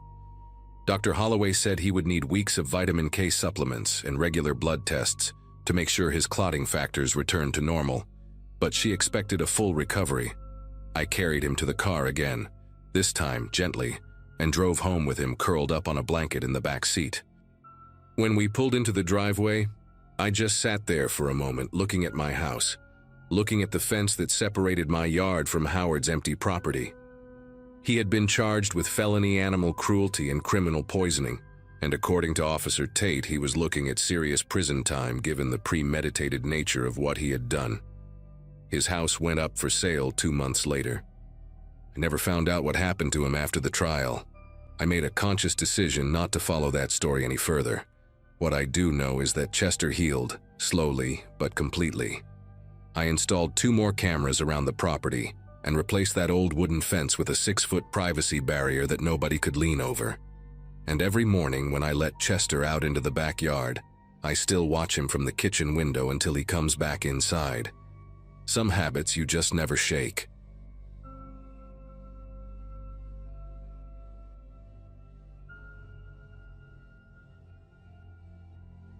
My family had been renting apartments for as long as I could remember, so when my parents finally saved enough for a down payment on an actual house, it felt like we had won some kind of lottery.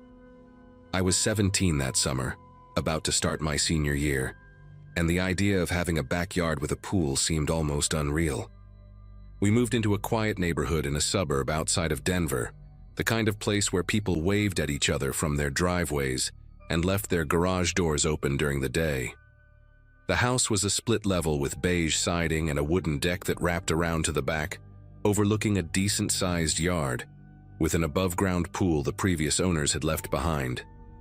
My younger brother Caleb, who was 13 at the time, immediately claimed the basement bedroom, while I got the room upstairs with a window facing the backyard. Everything about those first few days felt perfect, like we had finally landed somewhere we could call home for good. Our neighbor to the right was a man named Howard Lessing, probably somewhere in his late 50s, with thinning gray hair and wire-rimmed glasses that made his eyes look slightly too large. He lived alone in a 2-story colonial that had clearly seen better days, the paint peeling near the gutters and the lawn always just a little too long. My dad met him the day we moved in, and he seemed friendly enough, helping us carry a few boxes from the truck and making small talk about the neighborhood. He mentioned that he was retired from some kind of government job, though he never specified what exactly he had done.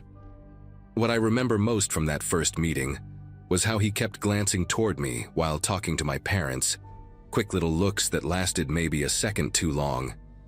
I told myself I was imagining things, that I was just being paranoid because he was a stranger, but something about the way he smiled at me, all teeth and no warmth in his eyes, made me want to go inside and lock the door behind me.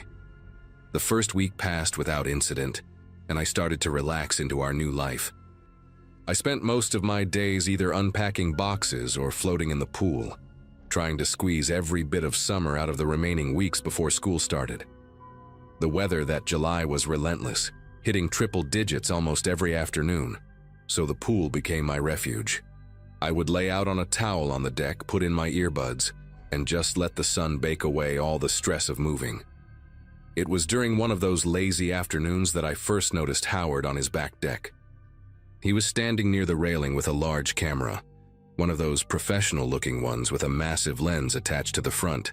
He seemed to be pointing it toward the trees at the edge of his property, adjusting the focus every few seconds. I figured he was one of those bird-watching types, maybe photographing cardinals or whatever else lived in suburban Colorado. I waved at him out of politeness, and he lowered the camera just long enough to wave back before returning to whatever he was shooting. Over the next several days, I started to notice a pattern. Every single time I went outside to swim or sunbathe, Howard would appear on his deck within 10 or 15 minutes, always with that same camera. At first, I thought it was just coincidence, that maybe he spent most of his day out there anyway, and I had never paid attention before. But then I started testing it. One afternoon, I went outside, stayed for 5 minutes, then went back in. I watched from my bedroom window, and sure enough, Howard came out onto his deck about 8 minutes after I had gone inside. He stood there for a moment scanning the yard, then went back in when he saw I was not there. I tried it again the next day, same result.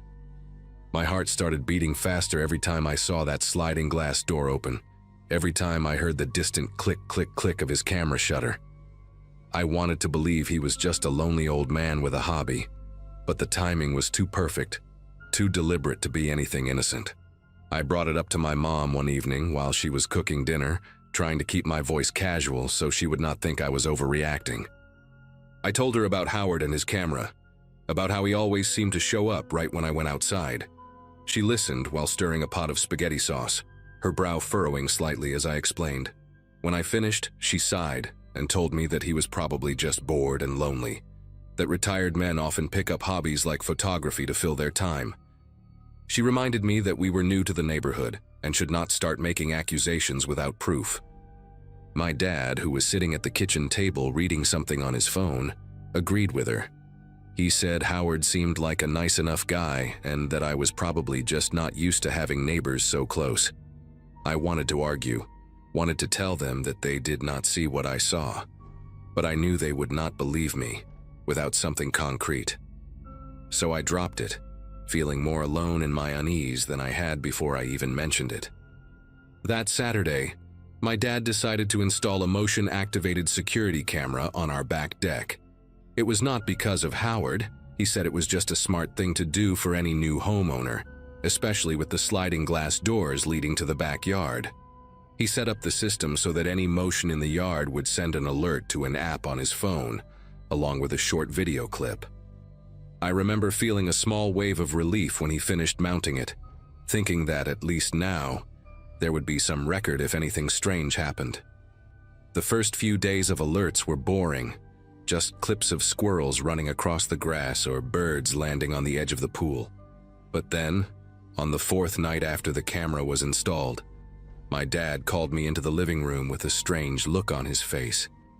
He handed me his phone and told me to watch the video that had come in around 2 in the afternoon, when I had been out by the pool. The clip was only 15 seconds long, but what it showed made my throat tighten. There, attached to the wooden slat of our back fence, was a small black camera, a GoPro, angled directly at the spot where I always laid out my towel. My dad went outside immediately to check, and I followed close behind him, my legs feeling weak beneath me. We walked to the fence together, and there it was, a matte black GoPro Hero mounted with a small clamp to one of the horizontal slats. It was positioned low, maybe 3 feet off the ground, hidden behind a clump of ornamental grass that grew along the fence line. You would never notice it unless you were specifically looking for it, which is exactly what made it so disturbing. The camera was still recording when we found it, a tiny red light blinking on its side. My dad reached out and ripped it off the fence, his jaw clenched so tight I could see the muscles twitching beneath his skin. He turned the camera over in his hands, examining it like he could not quite believe what he was holding. There was no memory card inside.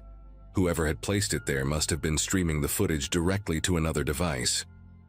My dad looked at me, then looked toward the fence that separated our yard from Howard's property, and I watched the realization settle into his expression, like a stone sinking into water. He told me to go inside and stay there while he went next door to talk to Howard. I did as he asked, but I positioned myself near the kitchen window where I could see the front of Howard's house.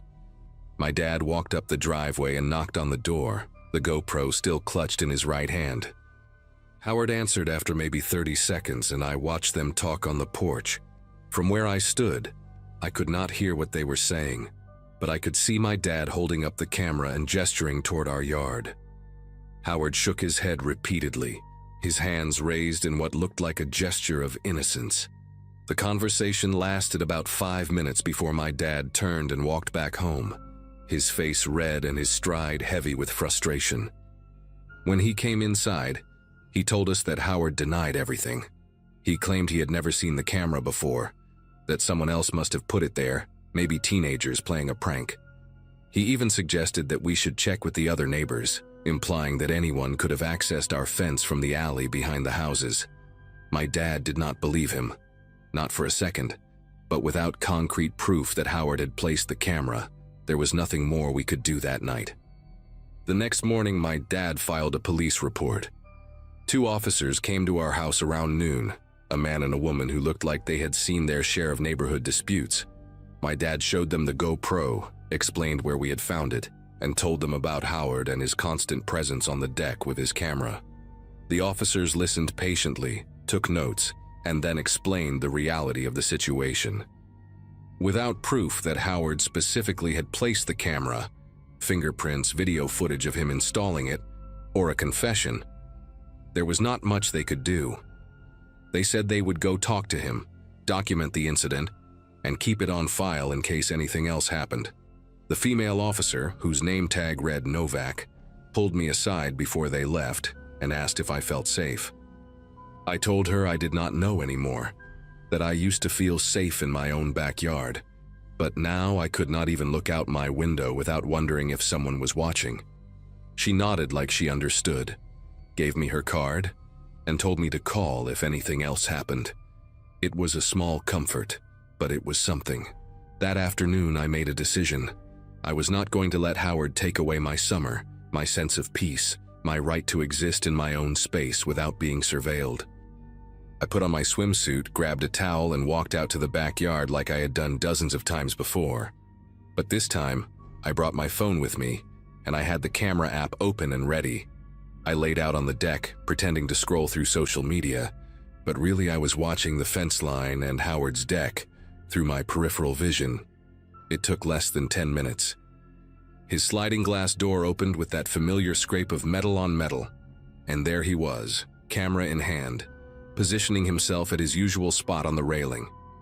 I waited until he raised the camera to his eye, until I could see the long lens pointed directly at me, and then I stood up and aimed my phone right back at him.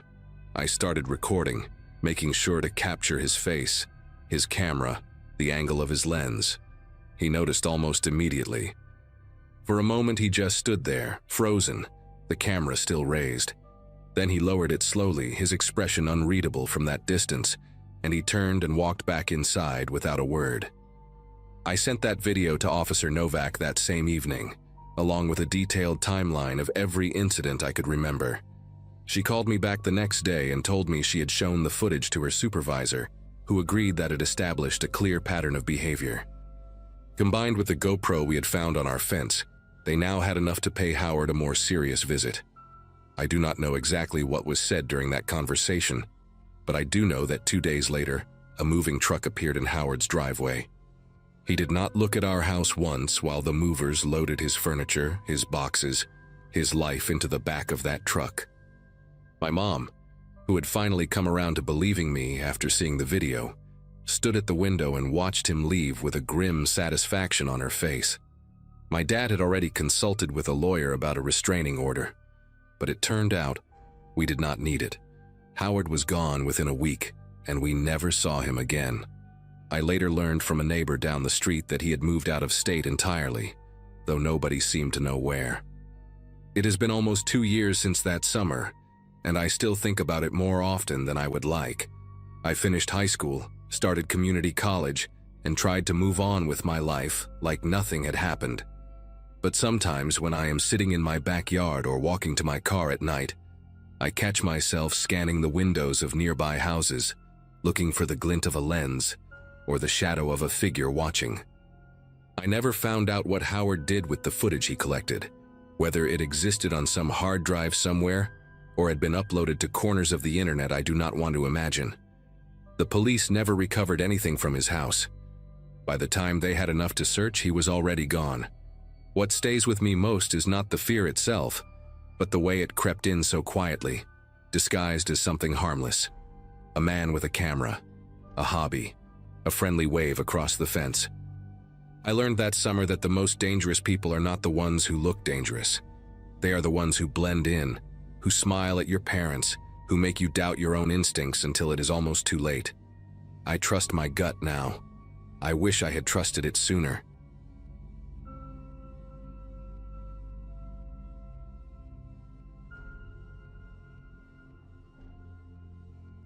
The duplex where I lived back then sat on a quiet, dead-end street, the kind where porch lights stayed on more for habit than need. My place was small but comfortable, and my routine was predictable. Early mornings at work, evenings tinkering with small woodworking projects in the kitchen. The neighbor on the other side kept mostly to himself. I barely knew his name, only that he worked irregular hours and never seemed to have visitors. What first caught my attention were the sounds. Slow, dragging thuds coming from outside well past midnight. At first I assumed he was rearranging something in his yard, but the timing felt strange enough for me to start paying more attention. Over the next few weeks, those late-night noises returned like clockwork. Whenever I peered through my blinds, I'd catch glimpses of him hauling heavy contractor bags from his back door toward the fence. The bags sagged in a way that suggested something dense was inside, and he carried them with a stiff, purposeful grip. The way he moved reminded me of someone following a plan rather than dealing with random chores. One night I leaned closer to the window and noticed how he paused before every trip, scanning the yard as if checking for witnesses. Something about that careful routine stirred a quiet unease in me, the kind that settles in your chest and refuses to leave. Little later, a chemical smell began drifting between our yards. It had a sharp bite to it, the sort of odor you'd expect from paint thinner mixed with burnt plastic.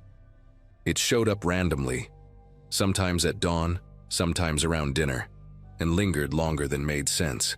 I tried mentioning it casually to another neighbor across the street, and she told me she'd been smelling it too, especially on humid nights when the air felt thick. She joked that maybe he was starting some kind of home renovation, but there was no laughter behind it. People had begun closing their windows earlier, even on breezy evenings that usually felt perfect outside. Then came the night I actually saw him digging. I stepped into my kitchen for water and noticed movement near the fence. He was crouched low, carving out a narrow trench beside a row of bushes. He worked fast, almost frantically, pushing dirt aside with sharp shovels full. When the motion light snapped on above my back door, he jerked upright and swept something into the hole with his sleeve before packing the soil back down. He kept glancing toward my windows while smoothing the ground with his palms, leaving the surface oddly level, as if he'd rehearsed that exact motion. I remember standing there, glass in hand, feeling this sinking awareness that whatever he was doing, he didn't want anyone seeing it. A few mornings after that digging incident, the chemical smell hit harder than before. So sharp it clung to the back of my throat. I stepped outside to check if something had spilled near my place, but the odor clearly drifted from his side of the fence.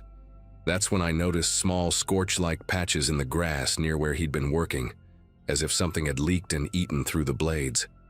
The rest of the yard was normal, but those patches stood out like bruises on the ground. I remember thinking about whether I should report it, but there was nothing concrete to point to, just smells, noises, and glimpses through blinds. Still, something in the air felt charged, like the tension right before a storm breaks. Around that time, the landlord sent out a message about a routine pest inspection scheduled for the end of the week. It wasn't unusual. He did it every year, but the timing couldn't have been worse for my neighbor. The next evening, as I pulled into the driveway, I saw him standing beside a rental truck, one of those medium-sized box trucks with faded decals, the kind people use when they're in a hurry to move. He was stuffing more contractor bags inside, tossing them with a speed that didn't match the calm expression he kept forcing onto his face.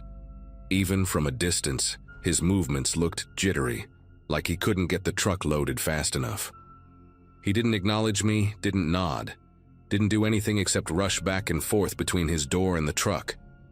That night, well past midnight, the sounds returned, but this time they were sharper, more desperate. Instead of the steady thuds I'd grown accustomed to, I heard scraping, dragging, and the clatter of something metallic hitting concrete. The rental truck's rear door slammed again and again. Every time I tried to peek outside, he was either disappearing behind the truck or rushing into the duplex with an empty dolly. The whole street was silent except for him, and each noise cut through the air like it didn't belong in a neighborhood at that hour. There was this prickling awareness in me, a sense that something was nearing its end. Whatever he'd been doing, he was trying to erase it before the inspection. By sunrise, the truck was gone. Completely. No trace of it except for faint tire marks on the pavement. The yard was quiet. The air smelled like nothing. It felt almost eerie how abruptly everything had stopped, as if someone had flipped a switch. For the first time in weeks, there were no dragging sounds, no hovering chemical scent creeping across the fence. I walked out back later that afternoon and noticed the soil near the bushes looked uneven again, but not freshly dug. More like something heavy had pressed into it. Shallow depressions ran in a line along the fence, subtle but definitely there. When I crouched closer, the dirt seemed disturbed in a patterned way, as if things had been buried and then hastily removed. The pest inspector arrived 2 days later, a quiet man named Fletcher with a clipboard and a pair of boot covers he slipped on before stepping indoors. He didn't mention anything unusual as he moved through my place, but when he went next door, he paused on the front porch for a long moment. The neighbor's unit was completely empty, doors open, blinds drawn up halfway, and a faint echo drifting out as if the walls had just been stripped bare. Fletcher walked through slowly, peering along the baseboards and checking cabinets, but he eventually returned, shaking his head, saying the place felt hollow. After he left, the landlord stopped by briefly, muttering about an early termination of the lease and unpaid fees, though he didn't seem too surprised. People came and went in that building often, but something about this departure unsettled him more than he admitted. Over the next week, the yard began to change in a way I couldn't ignore. The depressions along the fence grew more pronounced, almost like the ground was settling from the inside out. I tried brushing my shoe over one of them, expecting it to feel firm, but the soil shifted under the surface, soft in a way that didn't match the surrounding earth.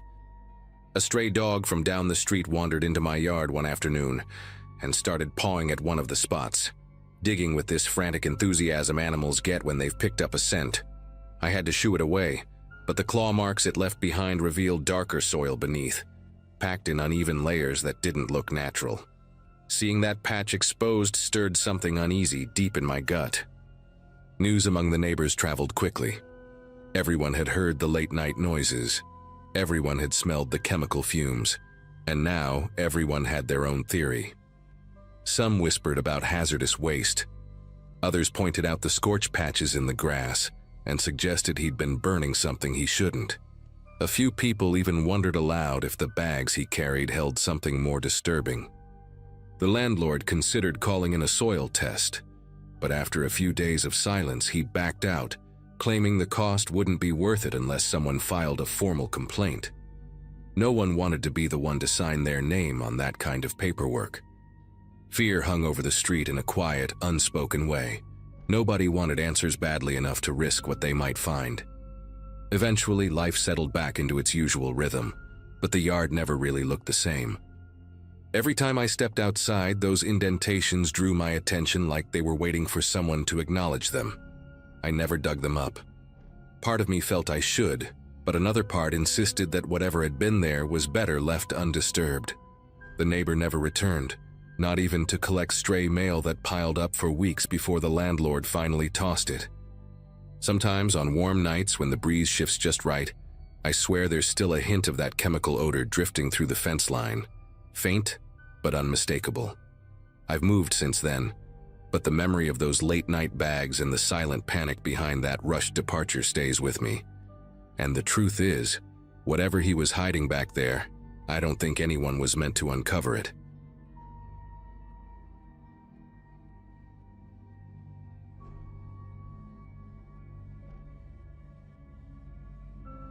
Moving into that upstairs apartment felt like a reset I desperately needed. Work was steady, my schedule was predictable, and living on my own again gave me a sense of control I hadn't felt in a long time. The building was older, the kind with narrow staircases and vents that hummed faintly at night, but it suited me. I remember unpacking that first weekend, humming along to music, trying to make the place feel like mine.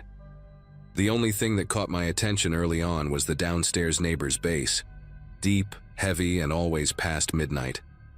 I didn't think much of it at first. People have habits, and I wasn't trying to be difficult. When I finally knocked on his door and asked, as politely as I could, if he could lower it after midnight, he just stared through the crack like he was studying the shape of my voice. He didn't say yes, didn't say no, just closed the door slowly, as though testing how long I'd stand there. The next morning, stepping out for work, I found my welcome mat slashed straight down the middle. The cut was so clean it made me stop for a few seconds just to understand what I was looking at. The mat wasn't expensive, but it was personal. I'd brought it from my old place because it reminded me of home. Seeing it destroyed right at my doorway instantly felt targeted. I kept replaying our interaction from the night before, wondering if my request somehow came across as rude. I even checked the hallway camera at the end of the corridor, only to realize it had been unplugged, the cord coiled neatly beside it. That detail bothered me more than the slashed mat. Someone had gone out of their way to make sure nothing was recorded, and in that building, only a handful of tenants knew where that camera was plugged in. A couple of days later, while getting ready for bed, I heard footsteps downstairs. Not unusual in an apartment building, but these were different. They didn't move in a straight line or sound like someone walking naturally.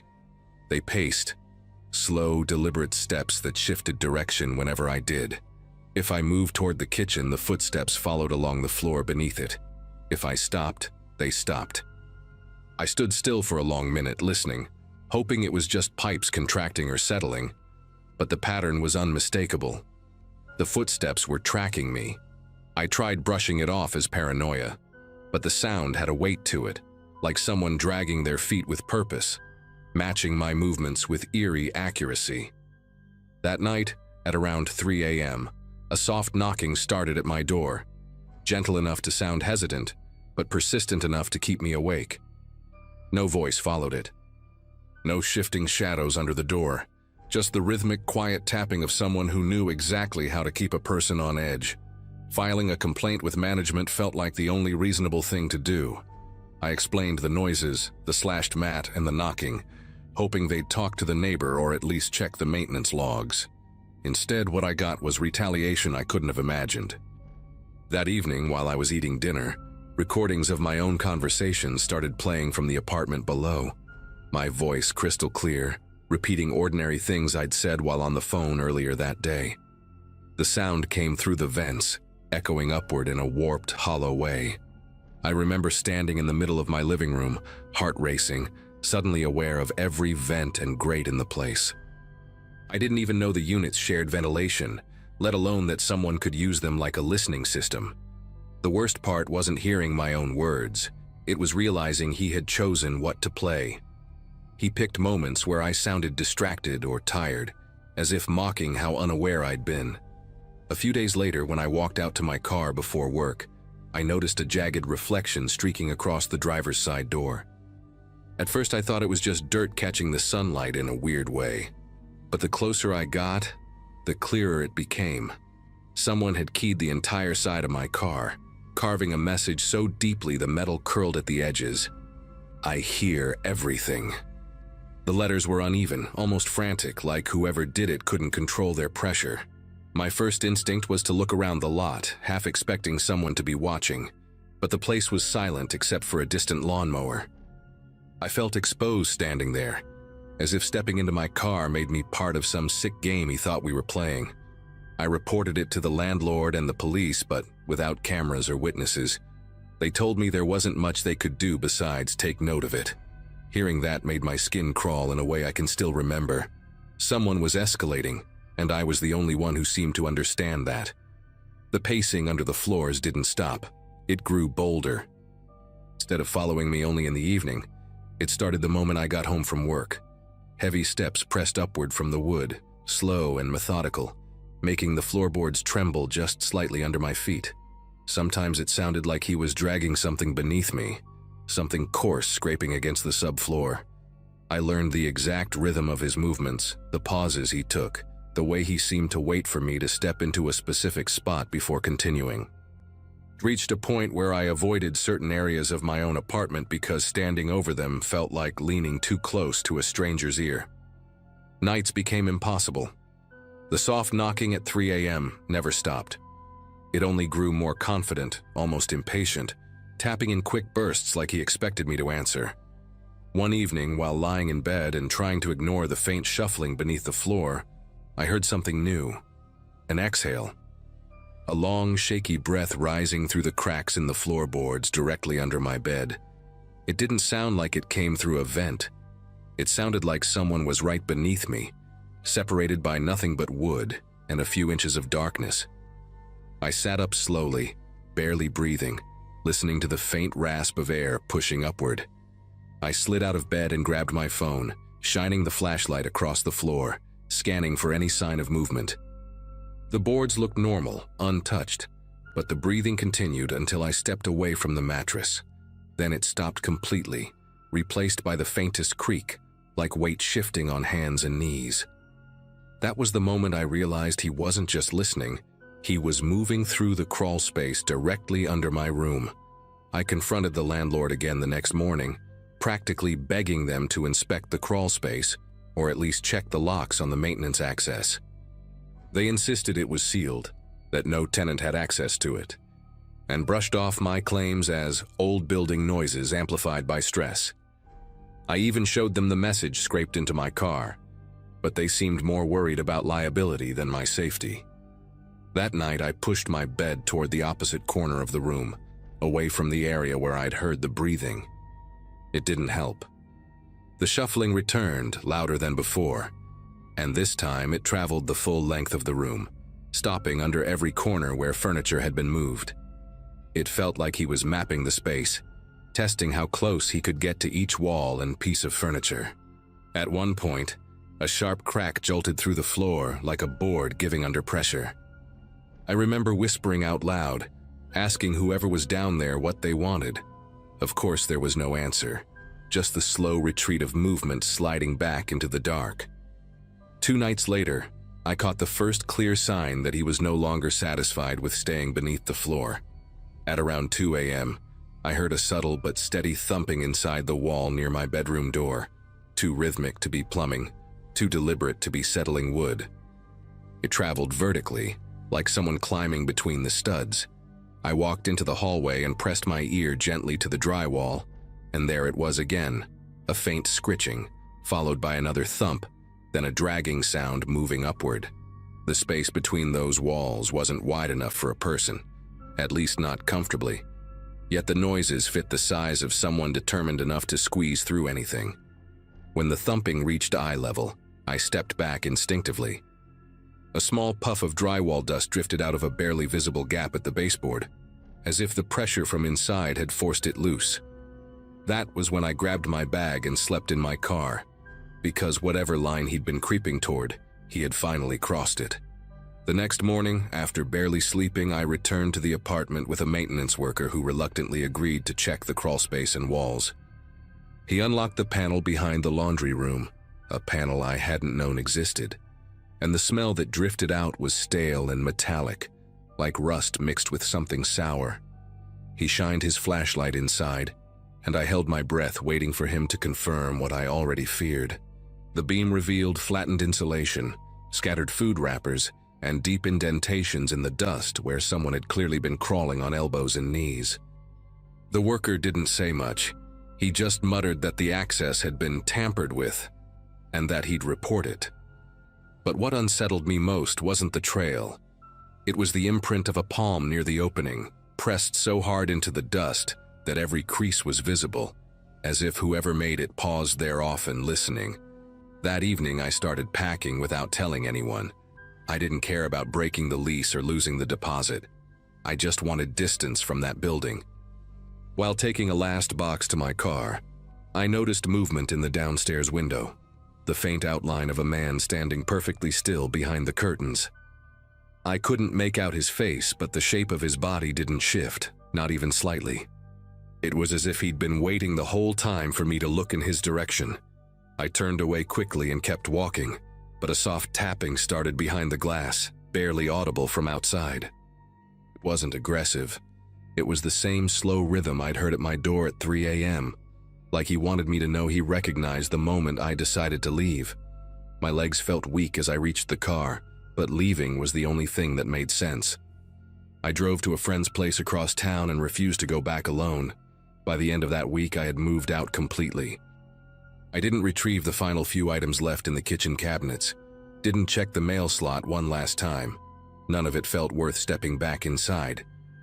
Months later, the landlord called to say the downstairs tenant had disappeared, left everything behind. According to him, the crawl space had been resealed and the unit was safe again, said with a tone that made it clear he wanted me to consider returning. I never did. Every so often, though, I still think about those footsteps tracing my movements, the recordings of my voice echoing through the vents, and the breathing rising through the floor in the middle of the night. I don't know what he was planning to do once he found a way in. Maybe nothing. Maybe something worse. All I know is that leaving saved me from ever finding out.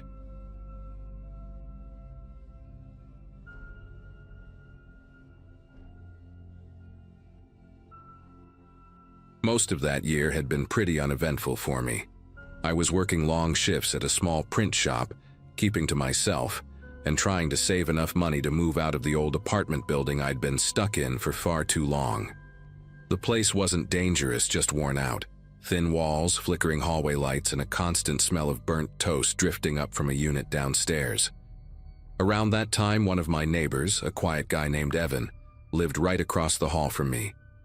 He wasn't the type who made small talk, but he'd nod whenever we passed each other. For months, he'd been predictable in a comfortable way. Same gray jacket, same beat-up sedan parked in the same corner spot, same routine of leaving early and returning late. Nothing about him ever stood out, until one week when everything about him changed. It began with the cameras. I remember unlocking my door and noticing a small black device mounted above Evan's doorframe, angled strangely, not toward the hallway like a normal security measure, but pointed inward, facing his own door as if he expected something to come from inside. Later that day, another one appeared, this time lower, almost at knee height, also aimed directly at his door. The whole setup felt backwards, like he was trying to see who might approach from behind him rather than from the hallway. When he walked past me that evening, he practically jumped even though I barely moved. His eyes darted around as if he were tracking invisible threats, and when he reached the parking lot, he didn't go to his usual spot. He circled the entire lot twice before choosing a space nowhere near the building. Over the next couple of days, his behavior grew more jittery.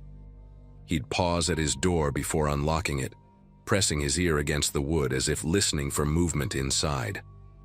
Anytime someone stepped into the hallway, he reacted like the air had suddenly shifted. Shoulders tight, gaze locked forward, pretending not to notice anyone walking behind him.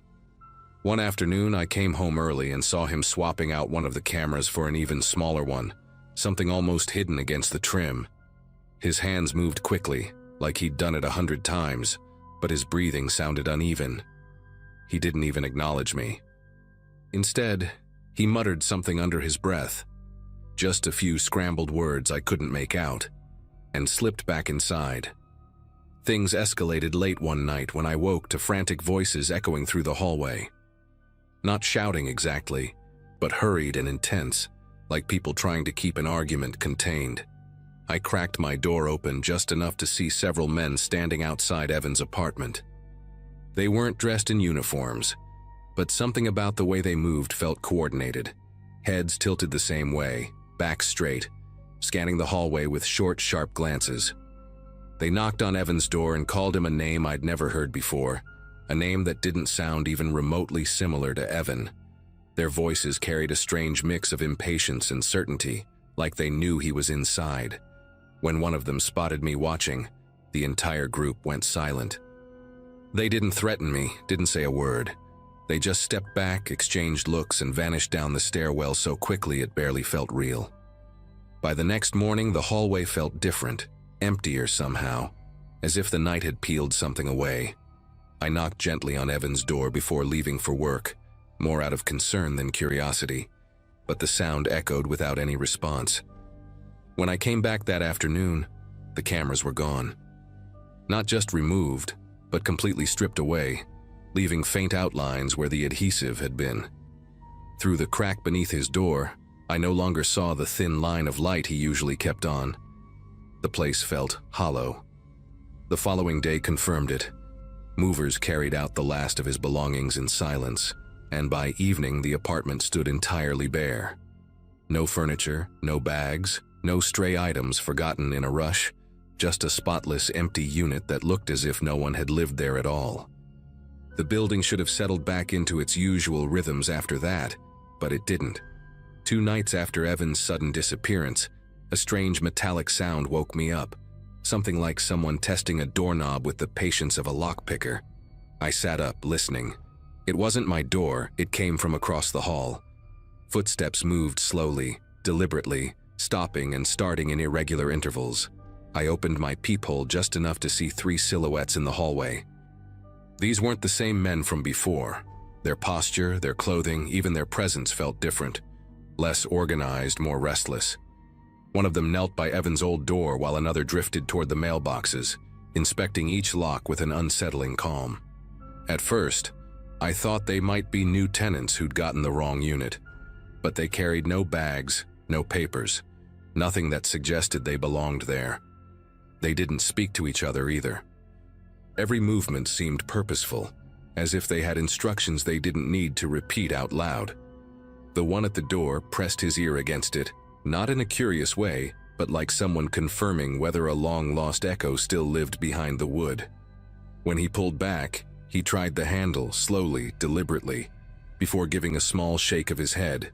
Then all 3 drifted down the hallway, not together exactly, but keeping the same slow, steady pace as they descended the stairs. Their visits didn't stop after that night. They came again the next, and again the one after. Always late, always quiet. Sometimes it was just one person lingering near the vacant unit, other times 2 or 3. A couple of them returned to the mailboxes and checked each slot carefully, tapping the locks as though listening for a specific sound only they understood. Once I heard someone whisper a word, too soft to catch, but the tone carried the weight of recognition, like whatever name they were using still mattered to them. It became obvious they weren't looking for an apartment. They were looking for him, still convinced he might be hiding somewhere close. The longer this went on, the more I felt the building shifting under it. People who had lived there for years suddenly kept their doors locked at all times, even in the daytime. Conversations in the stairwell stopped the moment these strangers appeared, as if the entire place had quietly agreed not to draw attention. I caught glimpses of them moving through the parking lot too, checking cars, pausing at empty spaces, scanning the rows like they were matching something against a memory. Sometimes one of them would linger near the tree by the sidewalk, looking up at the windows with a blank sort of focus, not searching the building exactly, but marking it, as if making sure it hadn't changed since the last time they came. What unnerved me most was how they treated the empty apartment across the hall. They acted like it was still occupied, still important, still holding something they needed to confirm or retrieve. One night I heard a soft scrape from their side of the hallway, like someone running a fingertip along the door frame, tracing the outline of where the cameras had once been. The sound stretched on long enough that I had to press a hand against my own chest to steady myself. Every instinct said not to open my door. The hallway lights flickered during their visits too, but not in the usual dying bulb kind of way. It was more like the lights dimmed just slightly whenever they passed beneath them, as though their presence disrupted something delicate in the wiring. On the 5th night, I heard footsteps stop directly in front of my door, not the tentative kind, not the sort that fumble looking for a number. They paused with intention. I stayed completely still, listening to breaths that were too controlled, too measured. Then came the softest tap against my doorknob. Not a twist, not a push, just a touch, like someone testing whether I would respond. I didn't move. After a few seconds, the footsteps shifted back toward the empty unit. A man's voice murmured something low, followed by a faint reply from farther down the hall. Their footsteps drifted away in no real hurry, as if they had all the time in the world to keep circling back. Eventually, I realized that waiting for them to stop wasn't a plan. It was just me hoping the problem would solve itself. So the next morning, I told the building manager everything. Every late-night visit, every door check, every time someone lingered by the mailboxes. She frowned like she wanted to dismiss it, but couldn't. By that afternoon, she'd installed new hallway cameras and scheduled a full lock replacement for every unit on the floor. The strange visits didn't stop immediately, but they changed. The strangers returned once more, looked straight at the new cameras, and left without touching a single door. After that, they were gone. No more footsteps at night. No more tapping on doorknobs. No more figures drifting in the parking lot. Evan never came back, and nobody who moved in after him stayed longer than a month, but the hallway finally went quiet again.